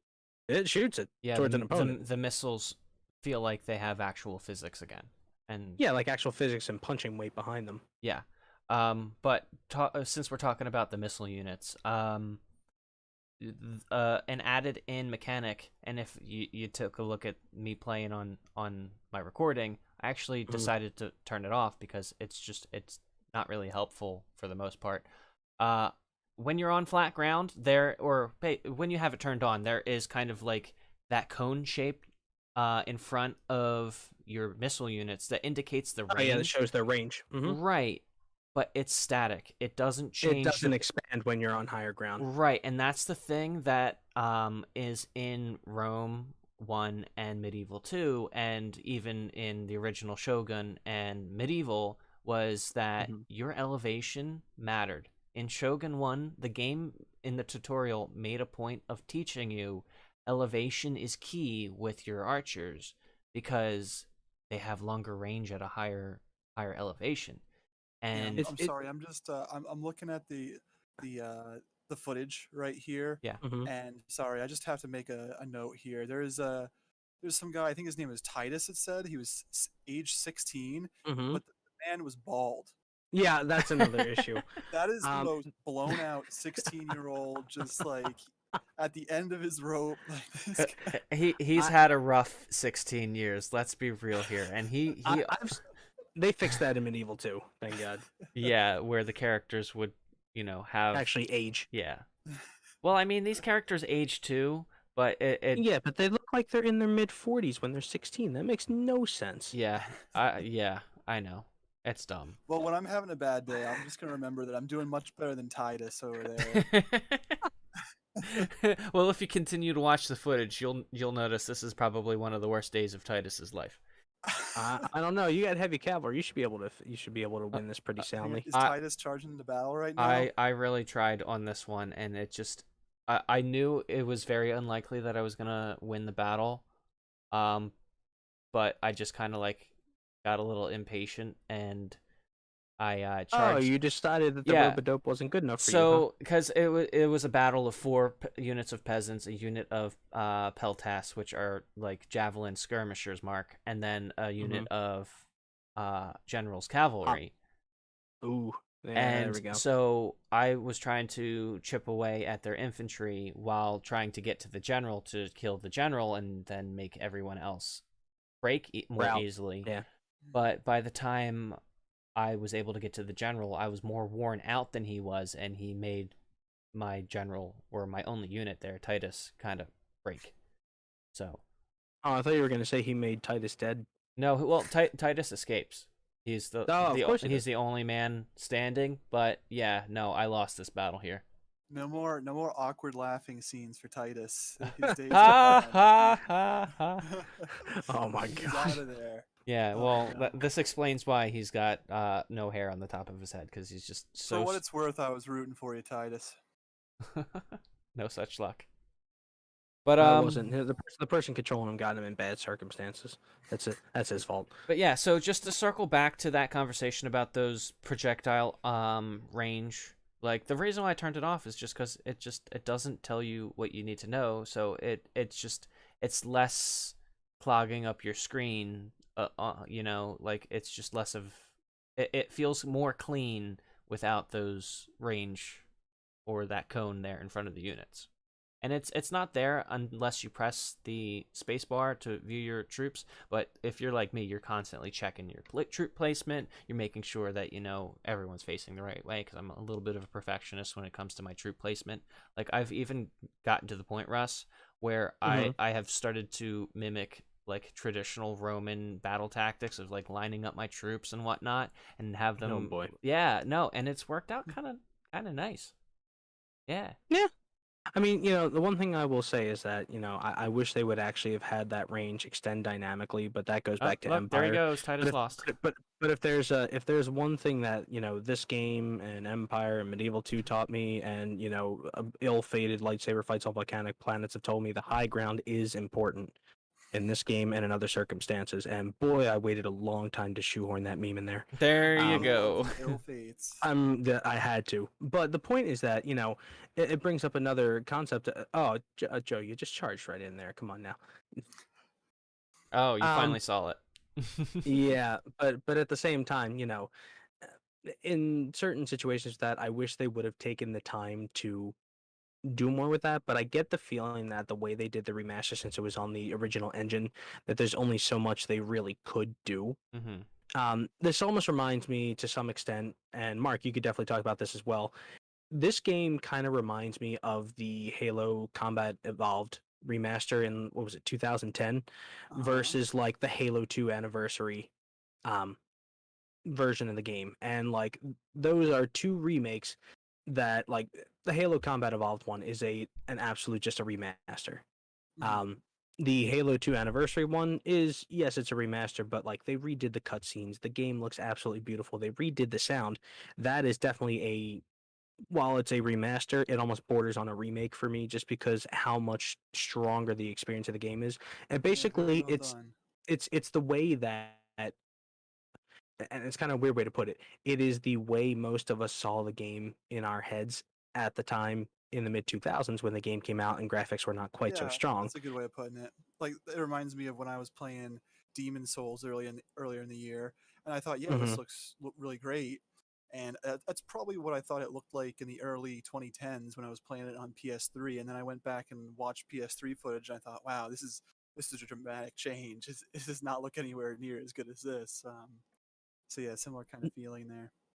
No, that's exactly right. And I think, for me, with this particular game, it feels like, as a remaster attempt, it feels like a solid 6.5 to 7 out of 10 for me, but it is not something that's like, it will probably be the one I fire up when I play it, just because it looks better. But I'm not going to be like, it's so much better than the original that I never want to play the original again. It's just. I was actually I was gonna ask you that question actually.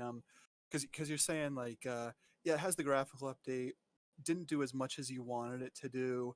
I was gonna ask you guys if you feel like this is the definitive version. I know, like, you'll always have the original; it'll have a place in your heart, and kind of like how we were talking about earlier, where even though RE2 is like the remake was incredible and did so much stuff different than the original RE2, there are still situations where you're definitely going to go back and play the older one. So would you say this is like the definitive one? Would this be the game if you're new to the series and you wanted to play Rome, you would start with the remaster? I would say, just by virtue of the fact that the graphics are better and not much else has changed. Ironically enough, I think it's kind of secured its place as the definitive version to play, just because it doesn't change much gameplay wise, but it just looks a lot better. Yeah, It's not the definitive way to play for people who are veterans of it necessarily. That's probably more of a take it or leave it type of opinion.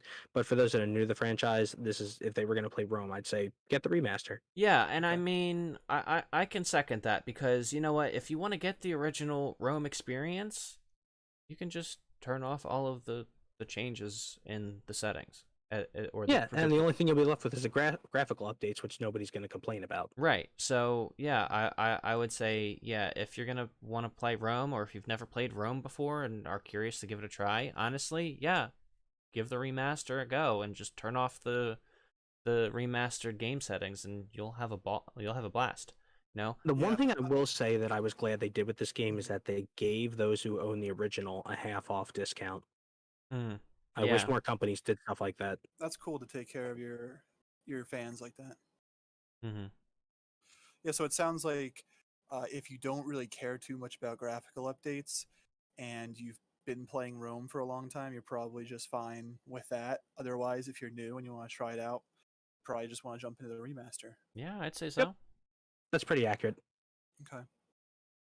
Yeah, I mean, like I said, for me, it's like a solid 6.5 to 7 out of 10. I mean, I Good, don't know. not spectacular, but not bad. I don't know if I would rate it that high. I'd probably go like 5 to 5.5. But Well, I mean, when I tend to think of like, average for games, I mean, average, most of us would think, okay, well, 5 out of 10 is right in the middle. That's average. I usually tend to think of like 6 to 7 as average because most of the time, and I'm probably basing that concept of scoring a game like that off of like my younger years, looking at like Game Informer reviews or like Yeah. IGN reviews. Yeah, you usually don't see things getting too far below a 7, so 7 Right. kind of becomes your baseline. yeah, Yeah, I mean, and anything below that is like, is pushing it downward. yeah, and it's that the reason why they do that is because they're basing it off of the the grading system for school, because it just makes it a lot easier to understand and kind of gauge Right, the no, and quality. that's a great point.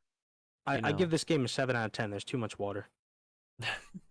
So if we were not basing it off of that kind of scale, like say 1 is absolute, or no, 0 is absolute trash and completely unplayable, you can't even boot the game.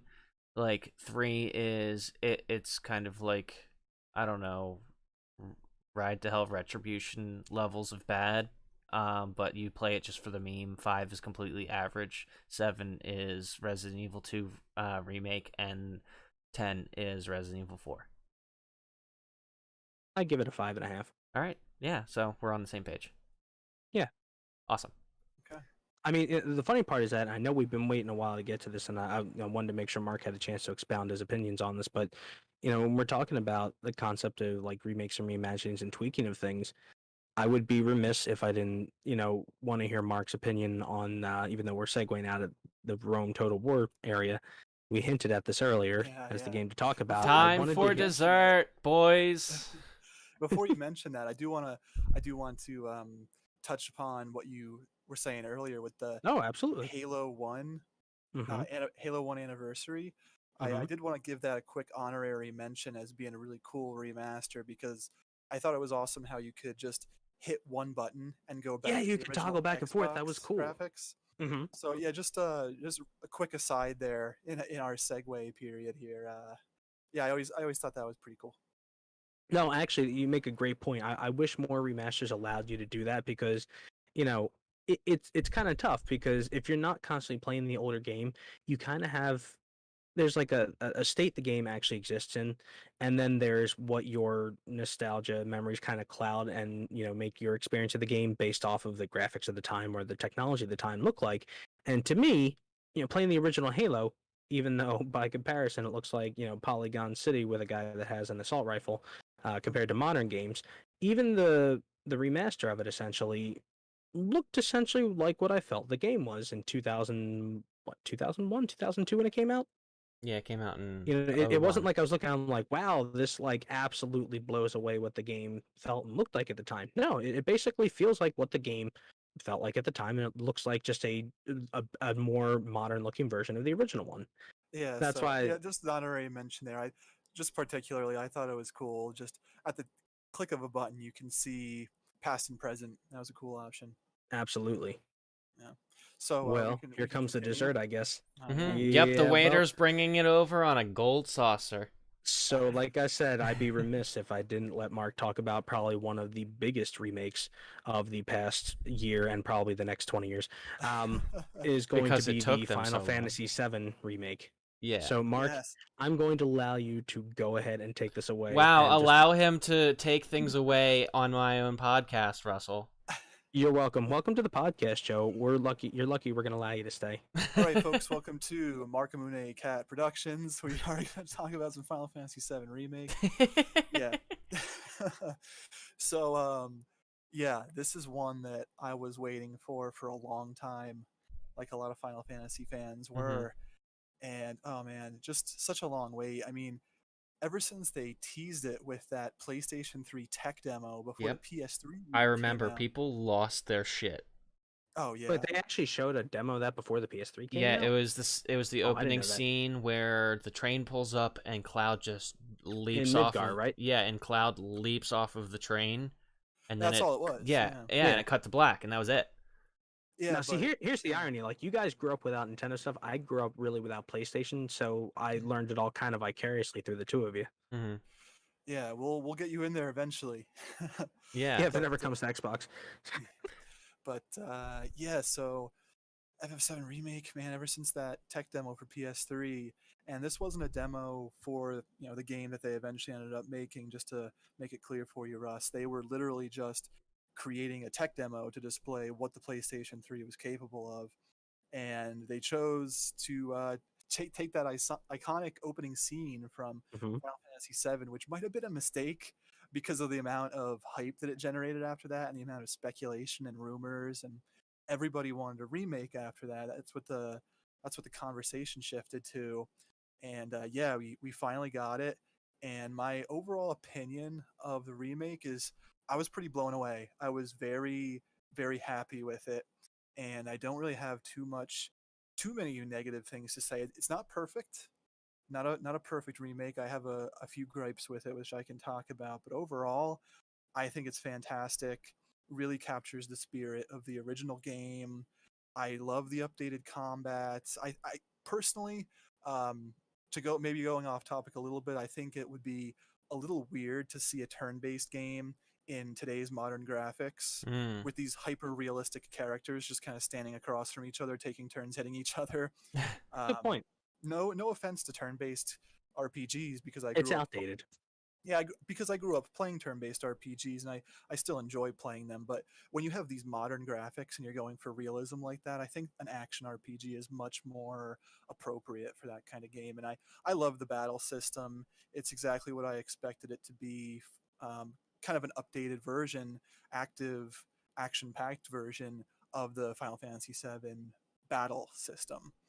So yeah, there was that, and so many moments that left just a huge smile on my face, because it was stuff that I remembered from the original game, and now it just looks beautiful in modern day graphics, and it just takes me back to those first moments when I was experiencing Final Fantasy VII as a kid. Like, um, for anybody who's played the game, when you first get to Wall City, Mm-hmm. um, yeah, I'm getting the name right?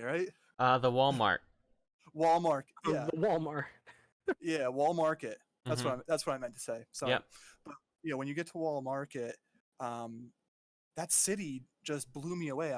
My jaw was on the floor after I saw that, and I was exploring its streets, and it's definitely like the most it's the most intricately developed city I've ever explored in a game, because there's just all these nooks and crannies and alleyways and people and things to discover and buildings you can go into, and it just felt like it was a real city. Like, it felt like it was like I was in Japan. Yeah, like the immersion factor is basically off the charts, essentially. Yeah, and they got it all right with the characters and a lot of the story beats. And what about voice um, acting?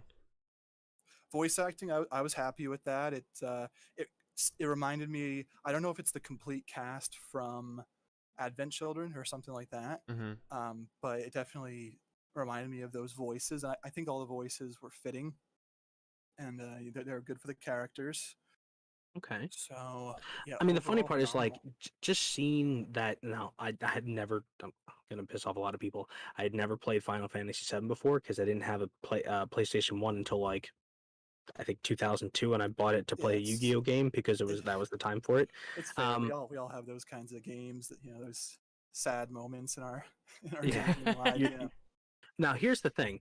Having, I think the biggest place it hit me, how strong of a remake it was, came from the soundtrack. Oh yeah, Uh, no, just totally. just booting up like the battle theme to hear for the first time, and I'm like, that sounds like real instruments. They Yeah. probably are real instruments. I can hear the brake drum clearly in this version.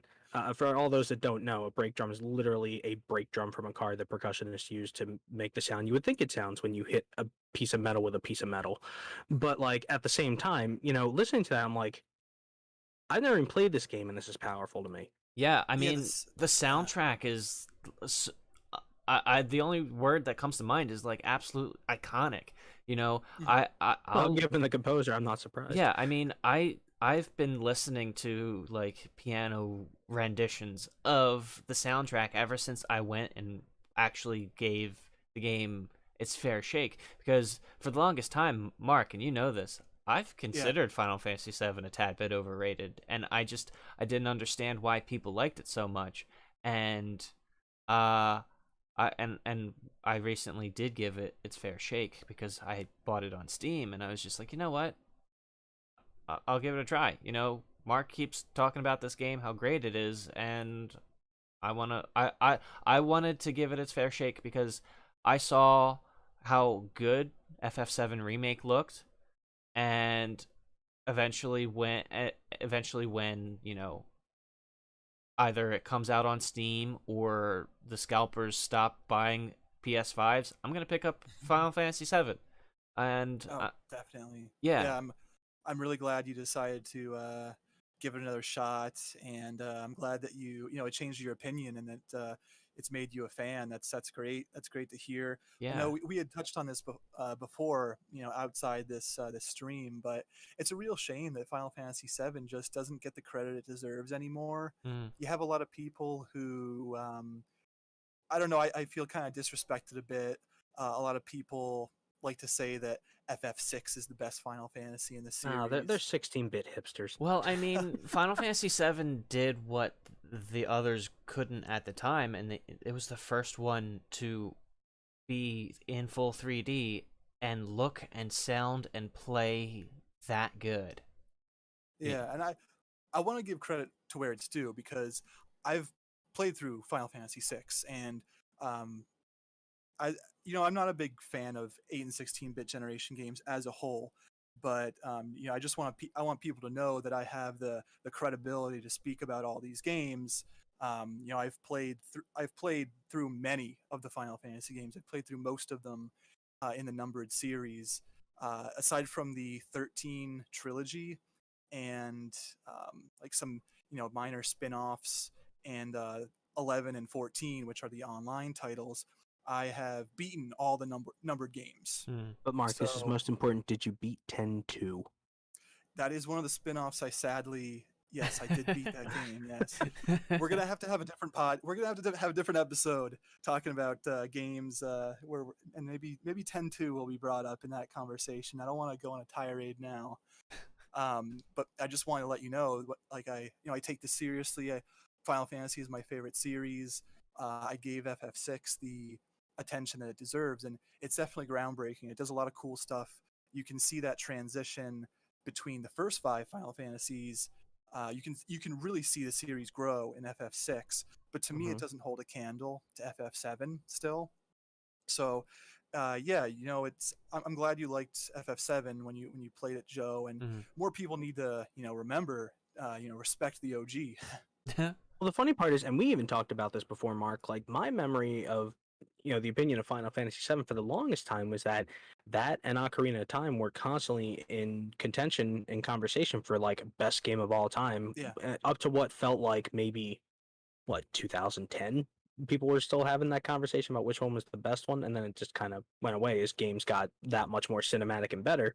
But at the same time, I mean, that to me was like, if you were going to play a Final Fantasy, that's the one you played. That was, I had friends of mine who, were big fans of Final Fantasy V or Final Fantasy IX as well. Oh yeah, Final Fantasy IX is a fantastic game. That's an underrated game right there. That's an incredible one.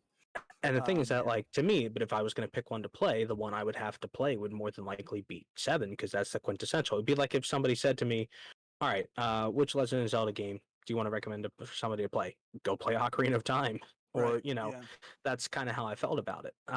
As of right now, just like full disclosure, May 21st, 2021, my top 3 games, FF7 is at the top. Ocarina is my number 3. Nice. Number 2, Witcher 3. Yeah. Good choice. No, actually, you know what? That game has earned its praise, and is half the reason people even gave Cyberpunk a chance and gave CD Projekt Red at least a slight amount of benefit of the doubt before they dashed it upon the rocks. So, where does Snake Eater fall on that list of best games of all time? Oh man, yeah, it's so tough to say, because every now and then I think about what would my top 10 games of all time be, for example, and I really don't know. Beyond that top 3 that I've narrowed down, I really don't have it ironed out because there are just so many to pick from. And there's It's some, it's like picking your favorite kid. yeah, and there are a lot of games where I'll talk about and say like, oh, this is so good. This is a top 10 caliber game. Like the first Mass Effect. For me, that's a top 10 right there. Oh yeah, Um, absolutely. The Last of Us 1 and 2. I would put 2 above the first one. Okay. Really? However you interpret this, top 10 games right there. But I don't have like a numbered ranking in order beyond those top 3. That's all I have ironed out right I now. think that's a fair point, given the fact that like so many of us, our top games are of multiple different genres, so it's tough to put them in It's a particular numbered order. right, and you're comparing when you have experience with a wide range of games Yeah, like we do. It's tough to compare. It's like apples to oranges. So I can't compare like Knights of the Old Republic to playing Medieval 2 Total War. That they're absolutely it's yeah, apples and pomegranates basically. and you can't compare those two to Star Fox 64. Yeah, One game, exactly. Star Fox 64. You love it. I know Hmm. that's one of your favorite games, and Oh yeah, you can beat that in one sitting. yeah. How do you compare that to something like Rome, where you can spend over a decade playing it and still have stuff to do? Exactly. And, Yeah, and that's the thing is that, it's such a tough conversation to pick like what's your favorite. I have multiple favorites. yeah, yeah. But Even uh Yeah, you kind it's of have it's to narrow it down to genre first, and then you go, okay, exactly. here's my yeah, maybe favorites. one day I'll narrow it down to genre and then get a better sense by genre what my favorites are. But getting back to FF7 Remake, Hmm. we were talking about the music before, and yeah, of course, you know, even the original had that iconic soundtrack. The remake definitely followed through with that. But also, one thing that I wasn't sure how I felt about it when I was playing through the game is some of the other tracks, like it's funky.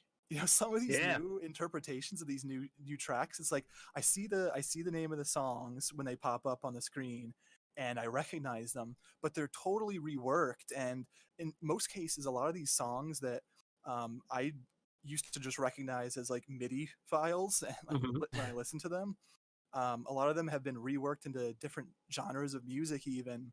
So that's kind of like the unsung hero of the soundtrack for FF7 Remake. They did a cool thing there with taking a lot of those tracks and putting their own spin on them.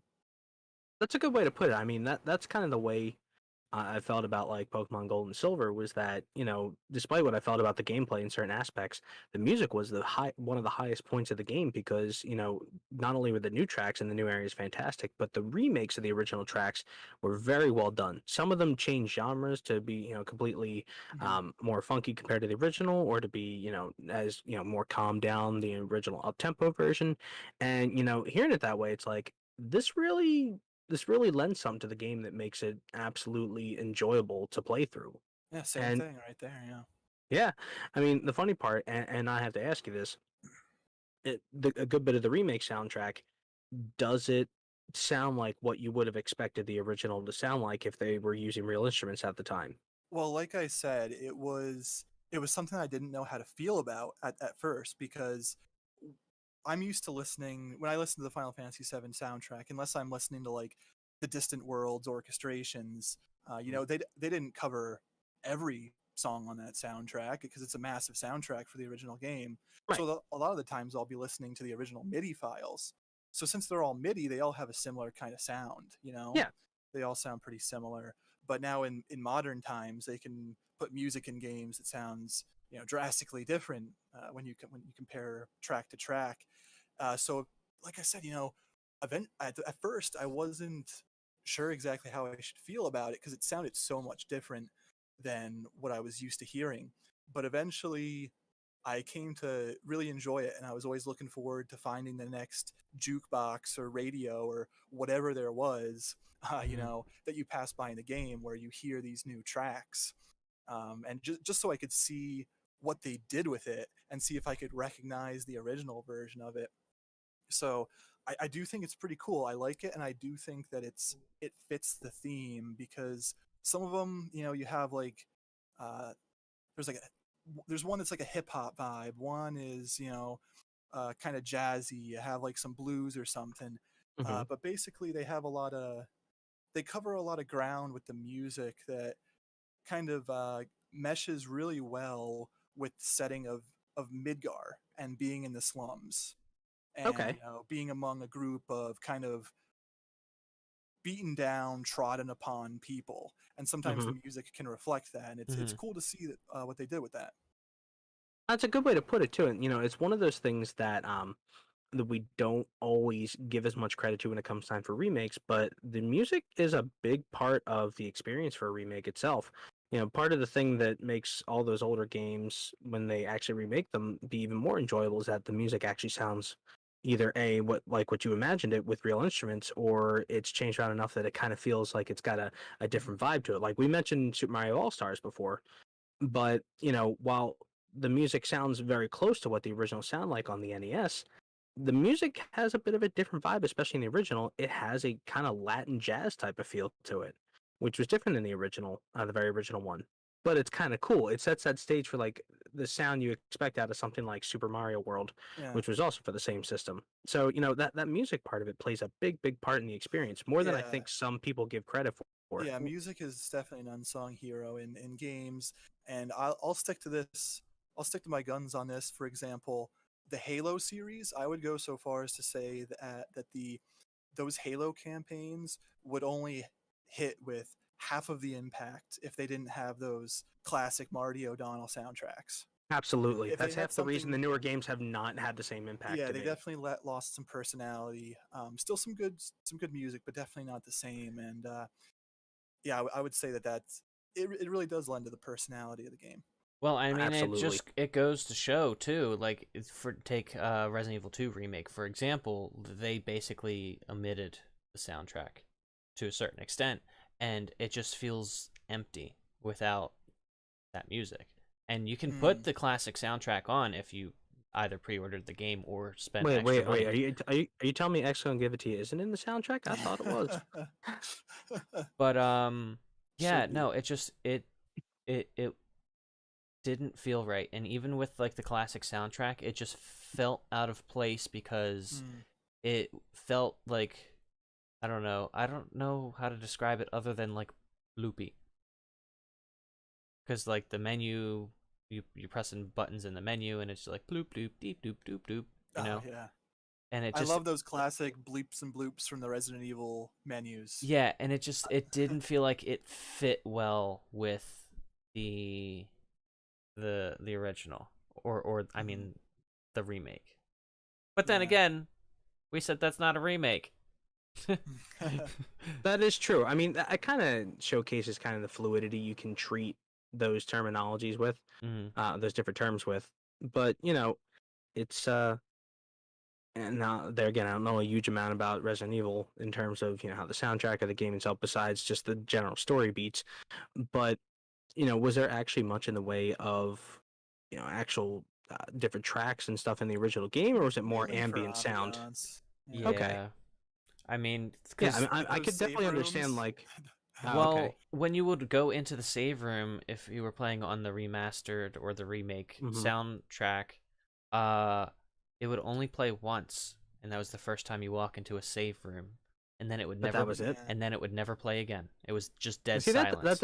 and that doesn't make any sense to me. Like I can understand from an artistic standpoint. You're like, well, it's a survival horror game essentially. We want to make the game basically like you experience all the different parts of it, and therefore like you experience the eerie silence. But at the same time, Yeah. I think in a game like that, having the ambient soundtrack in the background actually serves to enhance the feel of it. Hmm. Like just low singular ominous tones can do more to unsettle a player than an actual setting can do. Yeah, and the Mhm. thing with the save room music in all of the Resident Evil games, it's kind of like that weight has been lifted off your shoulders and you can finally take a breath. This is my safe Yeah. haven, Absolutely. Even you though know. the save room music is also kind of creepy and ominous most Yeah, of the time, and my At it's a favorite, least lot you less. know the connotation. like, It's a lot less creepy than what's outside the save room. yeah, Absolutely. absolutely, yeah, and my favorite save room, not counting Code Veronica, is Resident Evil 3, the original Resident Evil 3's save room music. It's Mm. just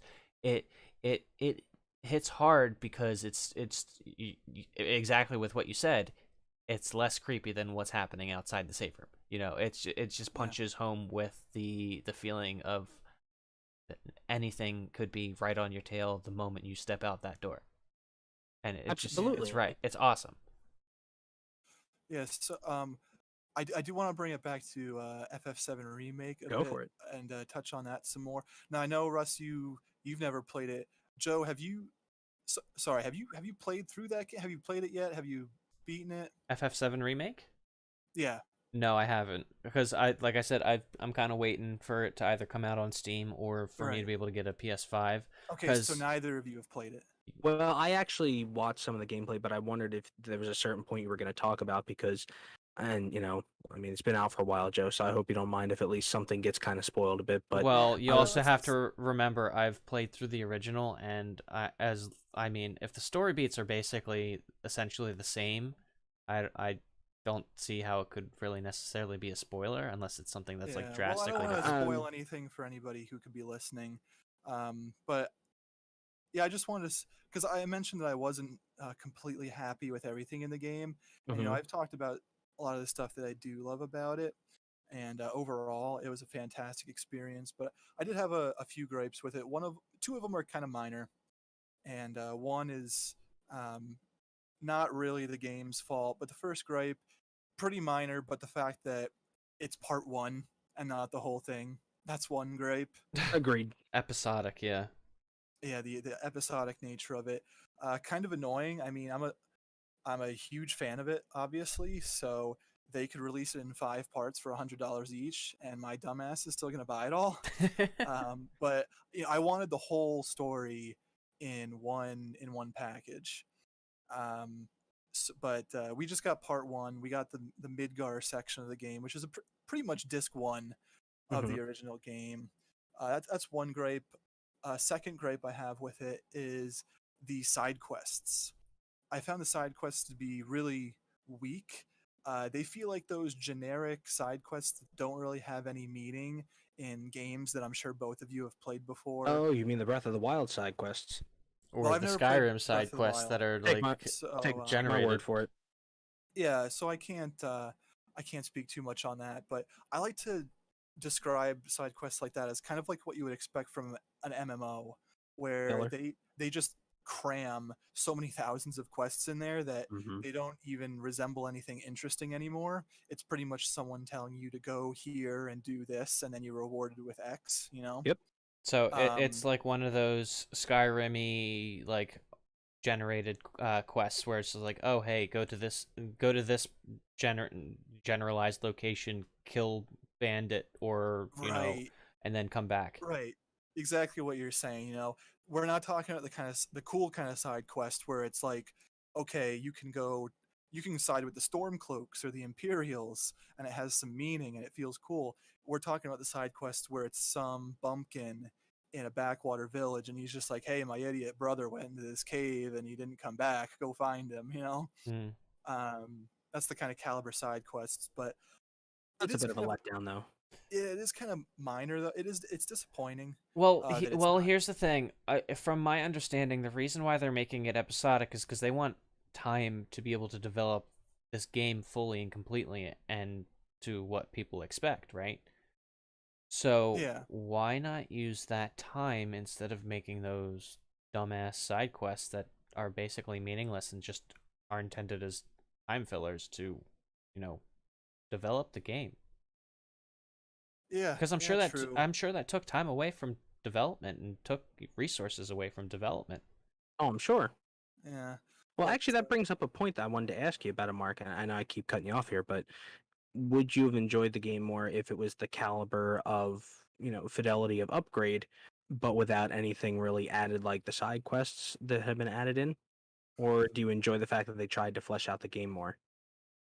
I enjoy that they fleshed it out, and that's definitely one of the things that lent itself to me to make me really enjoy the game as much as I did. They did expand it, so yeah, I can knock it for being part one, but I really respect the hell out of them for making part one really dynamite. You know, in the original game, you're not spending nearly as much time in Midgar. So you're getting to explore this city and do all this extra stuff and it builds the world up for you even more than the original game did. You know, it does more justice to the original content than the original game did, and you just get to see more of it. It's just more, and not all of it feels essential, sure, Hmm. but it feels more fleshed out. Yeah, and I mean Okay. more world building is never a bad thing Yeah, yeah, it's because exactly. It's it yeah, makes the game world feel alive. yeah, for sure. So you know, if you ever play the original game and you're just wondering, oh, what would happen if I could go off of here and do this more? Or what, you know, what if this city or this town or whatever was fleshed out a little bit more? What would that look like? They took their time with this game, and for what it is, even though they just focused on that first part of the original game, they really knocked it out of the park and made the city feel really fleshed out and really intricately crafted stuff that they put on display there. But that's So kind of nice to hear because it's nice to hear that a company is actually like, taking a beloved game and not just doing a quick cash grab out of it. Although I'm sure there's some people that would say doing it episodically is kind of a cash grab too. Um, but it's really nice to see that they're like kind of taking the stature the game has with the fans and deciding we're going to make this an absolute ridiculous experience to the point where like this will be an absolute definitive version. There's no doubts what the best version of this game is. yeah, and so even though the side quests were a bit of a letdown, I wish that they would have brought them more up to snuff with the rest of the package. It would have been nice if they found a way to write some scripts for those side quests that made it so that, I don't know, maybe you learned something new about a character, or it gave you an opportunity to explore a new part of the world, and it Just make didn't it just more feel like, meaningful is what I'm yeah, hearing. Just exactly, more and more. yeah. I wanted it to be a bit more meaningful, and maybe it's just because the rest of the game is so fantastic that those stick out as being weak points. But it's it's kind of minor because there aren't too many side quests in the game. It's Mhm. not loaded with side quests like a lot of our other RPGs are, you know, packed with filler. There aren't too many of them. So I still enjoyed playing them even though they weren't meaningful because it was a reason to play more Final Fantasy VII Remake, you Fair know? point. It gave you a reason to go here and kill something. It didn't matter if you were like getting a cat out of a tree or something. There actually is, I think there is a quest where you have to go collect some lost cats. Anyway, it doesn't matter because it's an excuse to play more of the game. And even if, you know, they wrote this game up into chapters, and even if some chapters were maybe less story intensive and it was more so just moving through an area, like going through one of the sectors or going through a sewer, going through like the subway station, just kind of like to bridge two parts of the game together. You know, it still felt fun because it's just a fun game to play, even if it didn't feel as necessary as other parts. I have to wonder how they're going to handle like the actual like RPG aspect of character progression going from one episode of the remake to the second one. Like, are they actually? I'm not sure if they released any details, but I would certainly hope that they'll allow you to kind of link your character from the progress you made from the first one to the second one, a la like That'd be Mass Effect nice. 1 to Mass Effect 2. Yeah, I like when games do that. That could be, or maybe they'll just start you at level one and scale things accordingly. Could do that too. Yeah, I don't know. and what But would they do if you jump into part 2 first? yeah, How do they yeah. handle something like that? I would imagine probably handling it like the same way like The Witcher 3 handled the story of the first and second ones, which is kind of like either A, give you choices as to how you handled certain things, or B, just kind of explain it by you being dropped in and immersed in the aftermath of those stories. Yeah, kind of just like simulate what could have happened and kind of just like randomly pick. Yeah, I mean, honestly, that actually happened in like Knights of the Old Republic 2 as well. Mhm. During the very early part of the game, they kind of go over the events of the first game, but they let you make the choices as to what happened. So you can actually have like a completely anachronistic retelling of the first game, just by the choices you make. Mm. Which, Yeah, but as far as experience carrying over, I'm not sure how they're going to do that. That's something I think about. I'm curious how they are going to do that. So, yeah, I was, talking about, some of my criticisms of the game. So, being part one, not so bad because it's a double-edged sword because they were able to flesh out that first part really well, and you got to Mhm. see an even bigger picture of Midgard than you did with the original game. And Yeah, you and know, I mean, I'm sorry, Mark, and also with like the teasers that they're showing for this next part that's coming out, it looks like they're fleshing out Yuffie as well too, because in the yeah, original game she was just an extra side character that you didn't actually need, yeah, you and didn't even need to get her on your team. You could yeah, have missed all that stuff. yeah, and so it's nice to see that they're fleshing out a character that was once optional. So Yes, yes. I'm kind of excited to see what they do with Vincent if that's the case, because Vincent's Yeah. actually one of my favorite characters in that game. He's Yeah, very he's become. I yeah. think he's become a fan favorite. He even got his own spin-off with Dirge of Cerberus. Hmm. He's definitely a popular character. They're not going to give you the option to miss out on him. That's for sure. Yeah. They'd be crazy to let you do that. Yeah, or maybe they could put in some sort of Easter eggy thing where like he's still you still find him in the same place, but like if you leave the mansion without actually interacting with him, there's like, wait a minute, something happens and he actually joins you or something. I'm trying to be vague to avoid spoilers, but Fair enough. yeah, yeah, I'm excited to see the Yuffie chapter. That's gonna be cool. But I was leading up to my main thing that I disliked that they added to the game, and they put in these wisp creatures. I wanted to ask about this. Yes, Yes. yes, the wisps. At first, throughout most of the game, they're just they're kind of randomly in there. They don't add a whole lot. I see them as a distraction, and they Hmm. didn't add much until they provide an explanation for their presence at the end of the game, Hmm. and I didn't like it. Now, I didn't. correct me if I'm wrong. Those wisps actually kind of changed around part of the story in a certain aspect, did they not? They did. Yeah, there's one pretty pivotal part when you are at like the top level of the Shinra building.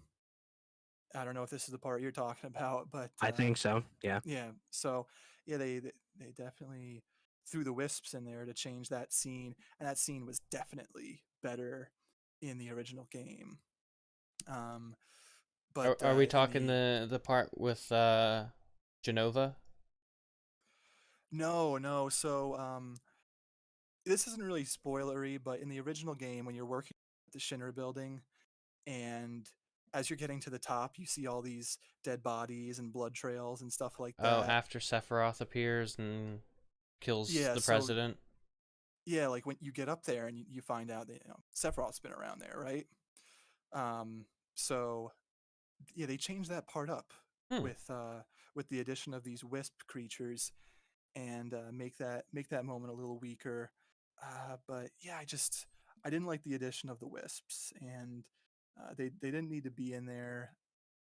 If it kind of felt to me like when I first beat the game, like they were put in there just to give the end of the game more more oomph, to try and make it feel more epic and fleshed Mhm. it out, because it's not technically, it's an unfinished story. They're leaving Right. it off on a cliffhanger until part two comes out. So I think they wanted to add something in there that they could build up towards, just so people weren't satisfied with just so they didn't let the air out of the balloon at the end of the game.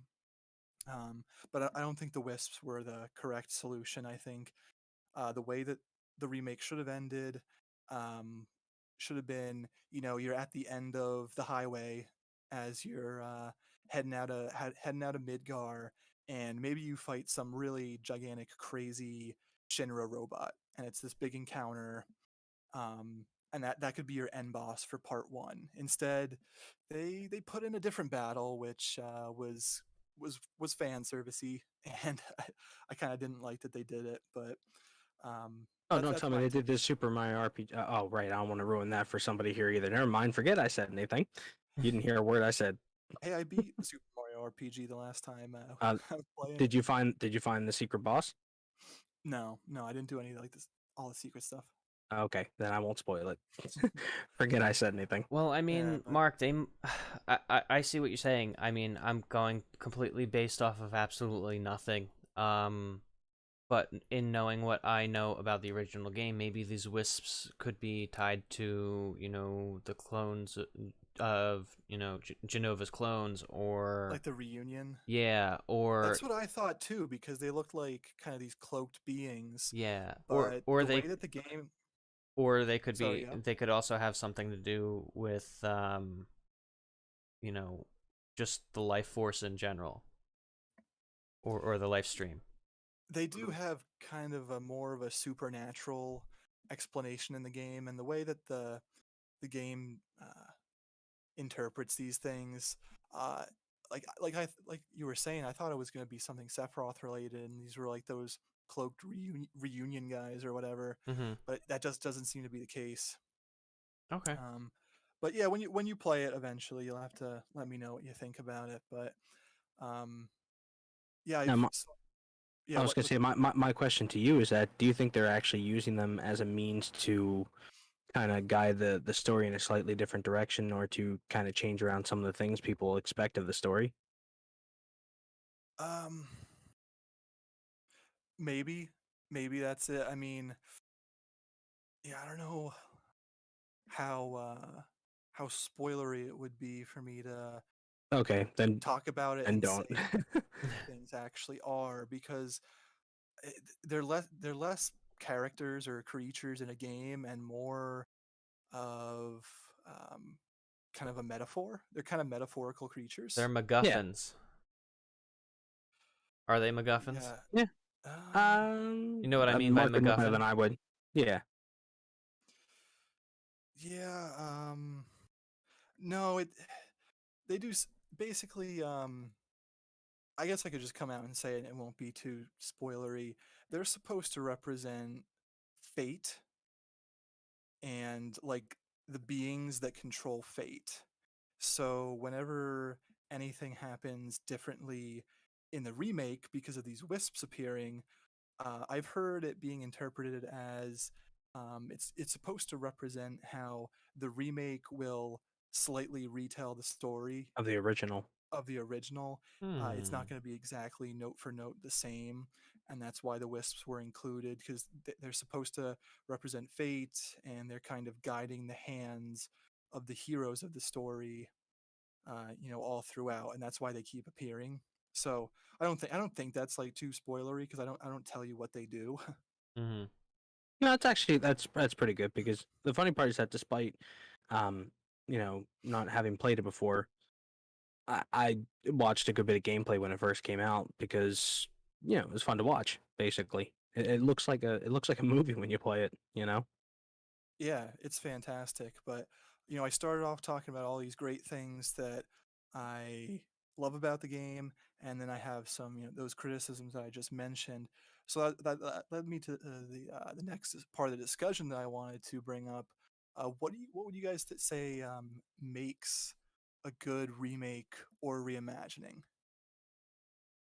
Like, what do you look for in it? I would say a good remake or a good remaster to me, the main thing it has to do is it has to maintain the feel of the original, so that when somebody who played the original plays the remaster or the remake, they're like, "Oh yeah, this is basically the same thing. It feels the same." But find the spots where the original had shortcomings and make those quality of life improvements. And of course, a graphical update never hurt either. Or as well as a musical update. Hmm. And that's why I That's had such another a highly thing. touted view That's of another thing that I forgot to bring up with Rome Remastered was they didn't do anything with the soundtrack. It's the exact same soundtrack. Yep. Yeah. Now, Yeah. granted, the music sounds better for 2004 than, say, for example, what a Game Boy Advance or DS would have sounded for 2004. Mm-hmm. Still, there's more they could have done with it than just not doing anything with it. Actually, this is the one gripe I had about the Ocarina of Time remaster for the 3DS, was that the music was exactly the same as the N64, which was Mm. kind of a letdown to me personally. Would have been nice to Um, have like full orchestration. yeah, Yeah. absolutely. So, in that sense, a good remaster, a good remake has to feel close enough to the original that anybody who played the original could be like, yeah, this feels like playing the original game, but make those quality of life improvements that fix some of the issues with the first game. And, including the quirks as well. Very early on, I used the example of Fire Red and Leaf Green versus Red and Blue. I didn't expect a remake of Red and Blue to still have the missing no glitch in it. That would be a little ridiculous, you know? But at Yeah. the same time, I expect it to feel like I'm playing, Pokemon from the Right, Kanto region. That's right. kind of how I expect it to feel. So that's, what I expect out of a good remake. Reimaginings tend to be a bit different, and the criteria tend to be a bit different too, because if it's a reimagining, it's kind of a very subjective individual basis depending on Yeah, you're either gonna like the changes that they made or you're not. exactly. If it feels like it is a similar game, if it feels too similar to the original, then you're going to wind up judging it too harshly based off of what you felt about the original. But if it's different enough that it feels kind of like its own game, then they both tend to take on a life of their own. So reimaginings kind of have a different category, if you will, Okay, give or take. yeah, that's fair. What about you, Joe? Can you repeat the question, Joe? please? Basically, No. yeah, since I was talking about all the pros and cons of the FF7 remake. Yeah, I was just kind of posing the question, since we're doing all this, these psychic Yeah. concluding What thoughts, so to makes speak. a good remake or remaster or Yeah, what reimagining? makes a good remake or reimagining to you? Like, what do you expect to Okay, see? so I want to try to be as thorough as possible. So I'm going to try and break it down to the three categories. So a good remaster needs to just update the things that the original game lacked. Graphical fidelity needs to be improved. AI needs to be improved. Bugs need to be ironed out. That'll make me happy as a remaster. Don't just give Yeah, me that's fair. a graphical, upscale and call it a remaster. I'm not gonna buy it. Um and yeah, so that's what I would consider a good remaster. Good remake needs to take the spirit of the original game, make sure that it's similar enough to that way the game follows the same story beats and retells it in a slightly different way, but still keeps the spirit of the original game alive and well, adds new mechanics, and overall just can replace the original experience if you wanted. Like, say for example, the original Resident Evil versus Resident Evil Remake. Yeah, that's exactly what I'm thinking about. You can omit the original game with the remake, and that is okay. So that's why I think that's a great example of a remake done right. And Yeah, that's a good point that you brought up. How you still retain that original game. You still retain that feeling. and uh, I guess you going back onto the topic of the original Resident Evil Remake, you can omit the original game, but you can still appreciate the original game, and appreciate where this game came from and how we got there, So that's good remake. Good reimagining, I just want a game that plays good. Because if you're going to take a game and flip it on its head and tell a totally different story, make it a good game. Make it well written. It's got to be good. Make it fun. Yeah. Don't turn into Star Fox Zero. Oh god. Yeah, so just make it fun. If you're making that choice, take something everybody knows and loves, and you're gonna spin it in a new direction. You gotta make sure that you really take the reins and give people a solid experience, because now, it's on you. You're doing your own thing. Give us something new. Yeah, I can liken it to reboots of TV series or movies. Let's not go there. You're taking something that people really like Resident Evil 2, and changing a lot about it. You've really got to nail it Yes, yes. It has to be able to stand on its own, essentially. You can't bank on the nostalgia for it to be successful. A And- remake or yeah. remaster, you can. Yeah, Hmm. yeah, and Yeah, I think I've. the trap that they kind of fall into is they think they can bank on that nostalgia, and sometimes it falls That's flat. when. That's when it fails sometimes, like Resident Evil 3.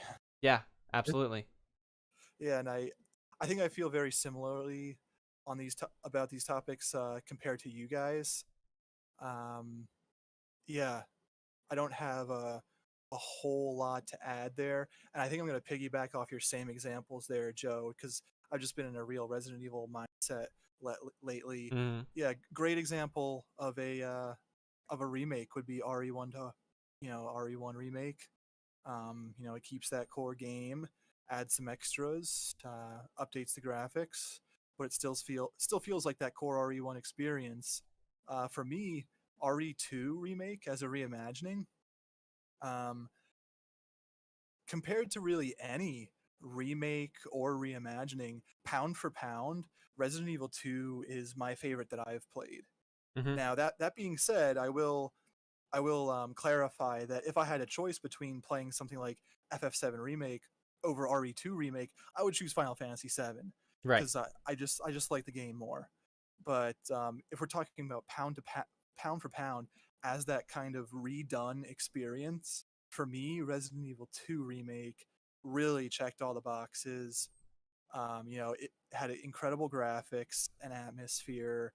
It took all those story beats that you expected from the original game, but then it twisted them so it felt familiar but also different at the same time.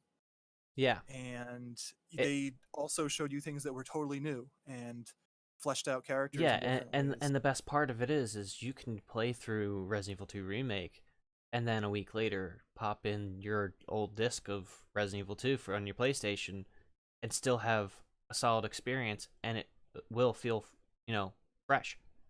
Yeah, like there was quite a few times when I was playing through RE2 remake, and I thought something was going to happen at a certain time, or I thought maybe an enemy was going to jump at me at a certain time because I played the original so many times. Mm-hmm. But they tweaked it in a way where I still had that same kind of feeling, but they changed things around just enough to make it feel fresh, and I think that they did a really perfect job with that game. Yeah, they really knew how to curate that experience based on your previous experiences with the game. Yeah. Yeah, And it was really great for both old fans and new alike to appreciate something like that. yeah, and they really nailed that as well in the original remake too. They just there was I can't think of any off the top of my head, but there was just I feel like there's a lot of experiences where you're like, oh, okay, so this thing is gonna pop out, and then didn't. So Yeah. they played with you there, and they played with your experiences, and Mhm. it's nice to see to keep it fresh. And in the lead up to Resident Evil 2 Remake coming out, I was just like, no, I'm not playing the original game because I don't want to spoil it for myself, because I thought it was going to be closer to what it was with Resident Evil 1 Remake. And so like I didn't want to I wanted it to feel kind of like fresher, and it was I was pleasantly surprised when it was that different, because then I was like, oh, okay, I could have been playing this game this whole time and I'd still be enjoying this game. It wouldn't Yeah. have given me any hints whatsoever.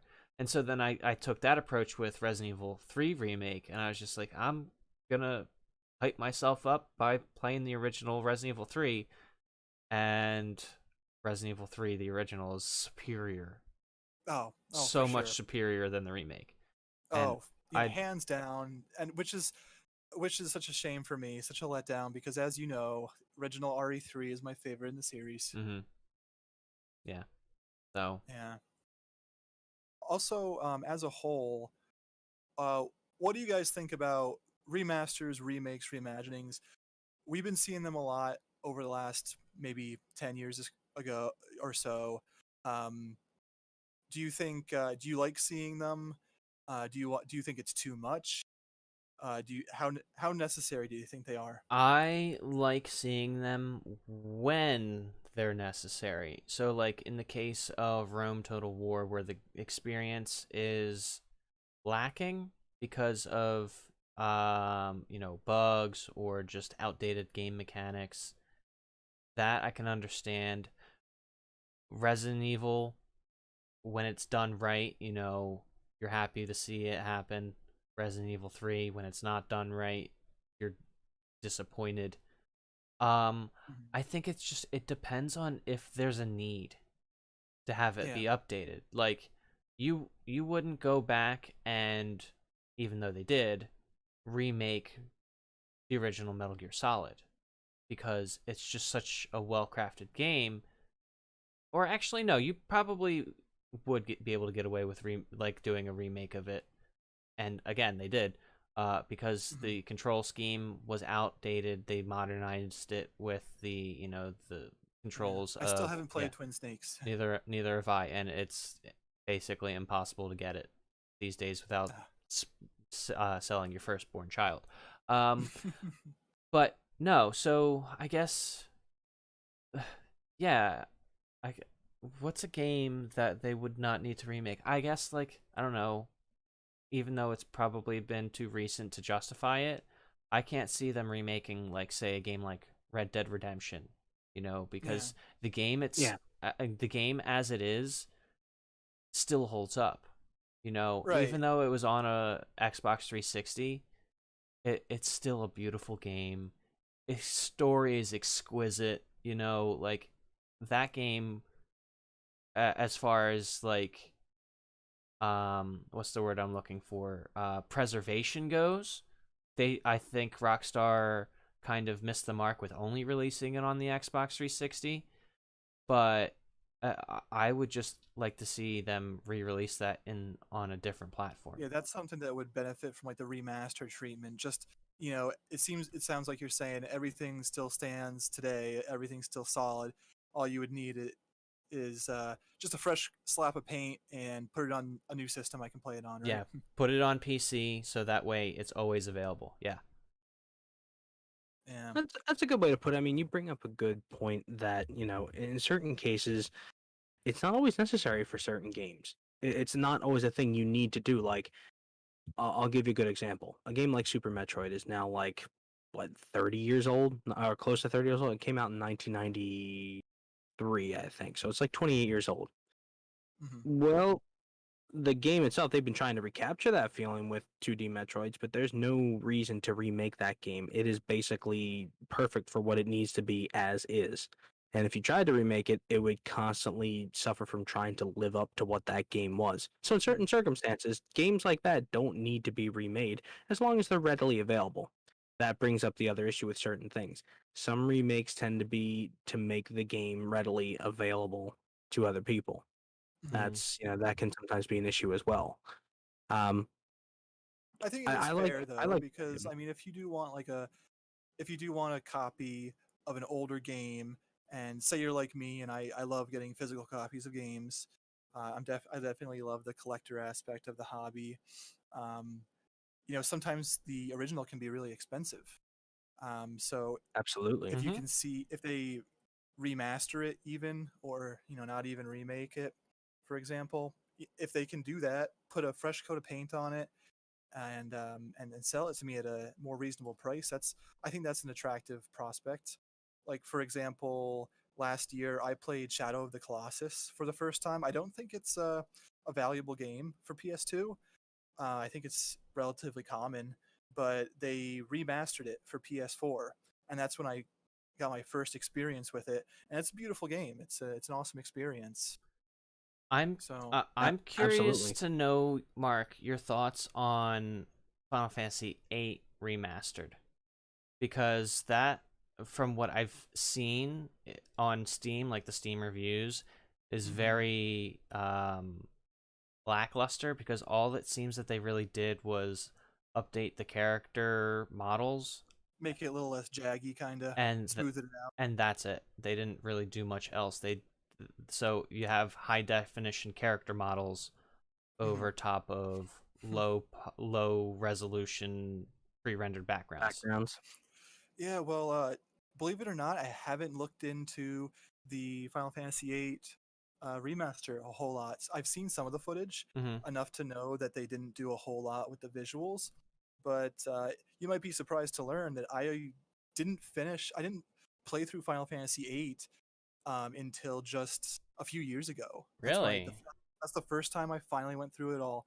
It was one of those games that I tried playing multiple times as a kid, and I would just start from the beginning, and I would get maybe 5-10 hours in, and then I would lose interest. I would get tired of it, and then I would stop playing, and then Mm-hmm. I might go back to it like 8 months later and do the same thing. I think I did that probably 3 or 4 times when I was younger, and I just never got into it. It wasn't until just a few years ago that I got through the whole thing. I gotcha. Yeah, So, I mean, yeah. growing up, that kind of was like my FF7, you know, Mhm. like that was the game, and that was my first Final Fantasy game. Not counting the Legend of Final Fantasy on the old school Game Boy. Oh, Um, yeah. so I got that. That was like one of the first games I got on my PlayStation, and I had it for a week, and I'll never forget it. This memory's been burned into my psyche and has made me like paranoid about like me taking care of my games ever since. I was over at my grandparents' house. I had brought my PlayStation. I had brought Final Fantasy VIII. Gonna play it upstairs in the spare bedroom. I plug it into the TV. I rest my PlayStation on the dresser, and I sit down on the bed, and I pull the controller towards me, and it gets too taut, and it pulls the entire fucking console off of the dresser. Oh, no. The game pops out. The game had a gash into it, dude, and I was devastated. And my mom, a week later, took me to, like, I guess it was a game store. I forget what it was. It must have been like GameStop or something. And the guy's like, "Yeah, unfortunately, we don't have any more copies of 8. We've got 9." But I was like, "No, I want 8. I want You have unfinished business. Yeah." So like, and then That's rough. it wasn't until like near the end of high school I finally got my hands on another copy of the game, and it just, when I started playing it, it was like built up in my head like, this is the mythical game that got away. I need to finish it. And I did, and I loved it. Yeah, I enjoyed it. I think it's like I just recently, I think just April, which is last month, I finished Final Fantasy 12 for the first time, and I think a lot of the more modern fantasies they've been kind of going wayward. Square Enix has that reputation where they're not always taking the series in the best place, and I think I enjoy Final Fantasy 8 more than some of the newer entries that I've played in the series, but I would still put 7, 9, and 10 above it for me Yeah, personally. and that's fair. Yeah, that's fair, because 8 was always kind of like that black sheep of the series. Yeah, definitely. Yeah, because it was too quirky. The junction system was hard to kind of like, system. yeah, it was too hard to kind of like wrap your mind around until you finally figured it out, and then you're like, oh shit, that's really really easy. Yeah, So I like the junction system, I do, but it was really that draw system and itemizing your magic spells that was something I really didn't like. yeah, I just liked that system because of its flexibility. You could take an entire team and customize it to like exactly how you wanted it and how you needed it. That is a nice factor of it. Yeah. And to a certain extent, 7 has that ability as well. Yeah, with materia. Yeah, you can retool your characters however you want, for sure. Yeah, but it was more of like a counter system than a magicka system, as far as like being able to cast spells. Yeah. Yeah. But yeah, as far as like what we were getting at before with the necessity of remakes, remasters, reimaginations, I do like it up until the point where it becomes a detriment, and to the point where I feel like, we mentioned Red Dead and Rockstar. Sometimes I feel like it's just too much, and I wish these developers were using their resources and their time to make a new entry in the series instead of just continually cranking out the old stuff. Like GTA 5 and Skyrim. Mm-hmm. Yep. Oh, we didn't even talk about Skyrim. I don't think we have enough time in the day to talk about Skyrim and all the multiple releases it's had. Well, But you have a good point, because it would be nice to see the developers actually spend the time making something new than deciding, okay, good, let's spend our time retweaking Skyrim for its release on like the Nintendo Virtual Boy. on the new LG fridge. Yeah, exactly. Your fridge now comes with the ability to be just as cold as the region of Skyrim, and also if you open it the wrong way, you do get an arrow to the knee. So take that. Watch out for But, frost trolls when you open up that e- freezer. Exactly. You get hit by a frost troll, or you get hit by a giant, you're gonna go flying across your kitchen. Yeah, I But love it with the character on my fridge account. It was yeah, now my eggs stay good for an extra week. No, but I mean, you're right. I would rather, in certain circumstances, see them spend the time paying attention to their own stuff. And to some extent, some companies have started to do that, where they subcontract another company to do the remake while they're paying attention to their main series stuff, which I'm happy to see. That's good. That's good when you know that it's just someone branching off. And like I think, like Joe, you talked about the Crash Insane trilogy. Well, obviously Naughty Dog's not doing the Crash Bandicoot games anymore, but now I think it's what Toys for Bob is the company, and they did the Spyro remastered. So that's pretty cool when you can have this offshoot dedicated specifically to reviving these things. Absolutely. Oh, and Russell, you said that 3 hours worth of game footage was too much. Hey, it might have been a little too much, but you never know. Dude, we've been streaming for almost 3 hours. That is true, and before we run out of footage, we should probably do a. Well, you also have to keep conversation was pretty much a final wrap up. You also have to keep in mind, I have this footage set to loop, so we can talk as long as you're willing to stay up. So we had 3 hours worth of footage, and it won't loop. That's a lie, and No, we're gonna stick to it. I'm just kidding. I know, I'm joking. No, but in all seriousness, I think we've touched upon quite a lot of different aspects of Yeah, we have. We kind of like took a trip down the road and then decided to do like a circle around the entire area and hit every single thing, and now we're back to that main road. But as you asked before, Mark, even kind of touching upon like, when are they good, when are they bad, what makes a good one, what makes a bad one. In the simplest terms, I think a lot of people really tend to agree what makes a good remake more than people agree what makes a good game. And I think for most of us, we would like to see that if a game is going to get remade, that it stays in the spirit of the original, improves upon the issues the first game had, but still make it so that you feel like you're playing that game without it feeling like they tried to change too much. And I think all of us can kind of agree that's what we want out of games like that. And also hope that it's not a detriment to making new games as well, Bethesda. So, well, they're and I definitely learned from this cast as well, because coming into it, I honestly thought that I was going to conclude that there wasn't a significant difference between a remake and a reimagining, but I think we've created some good definitions and some good defining characteristics for each of those things, and maybe look at it from a different point of view.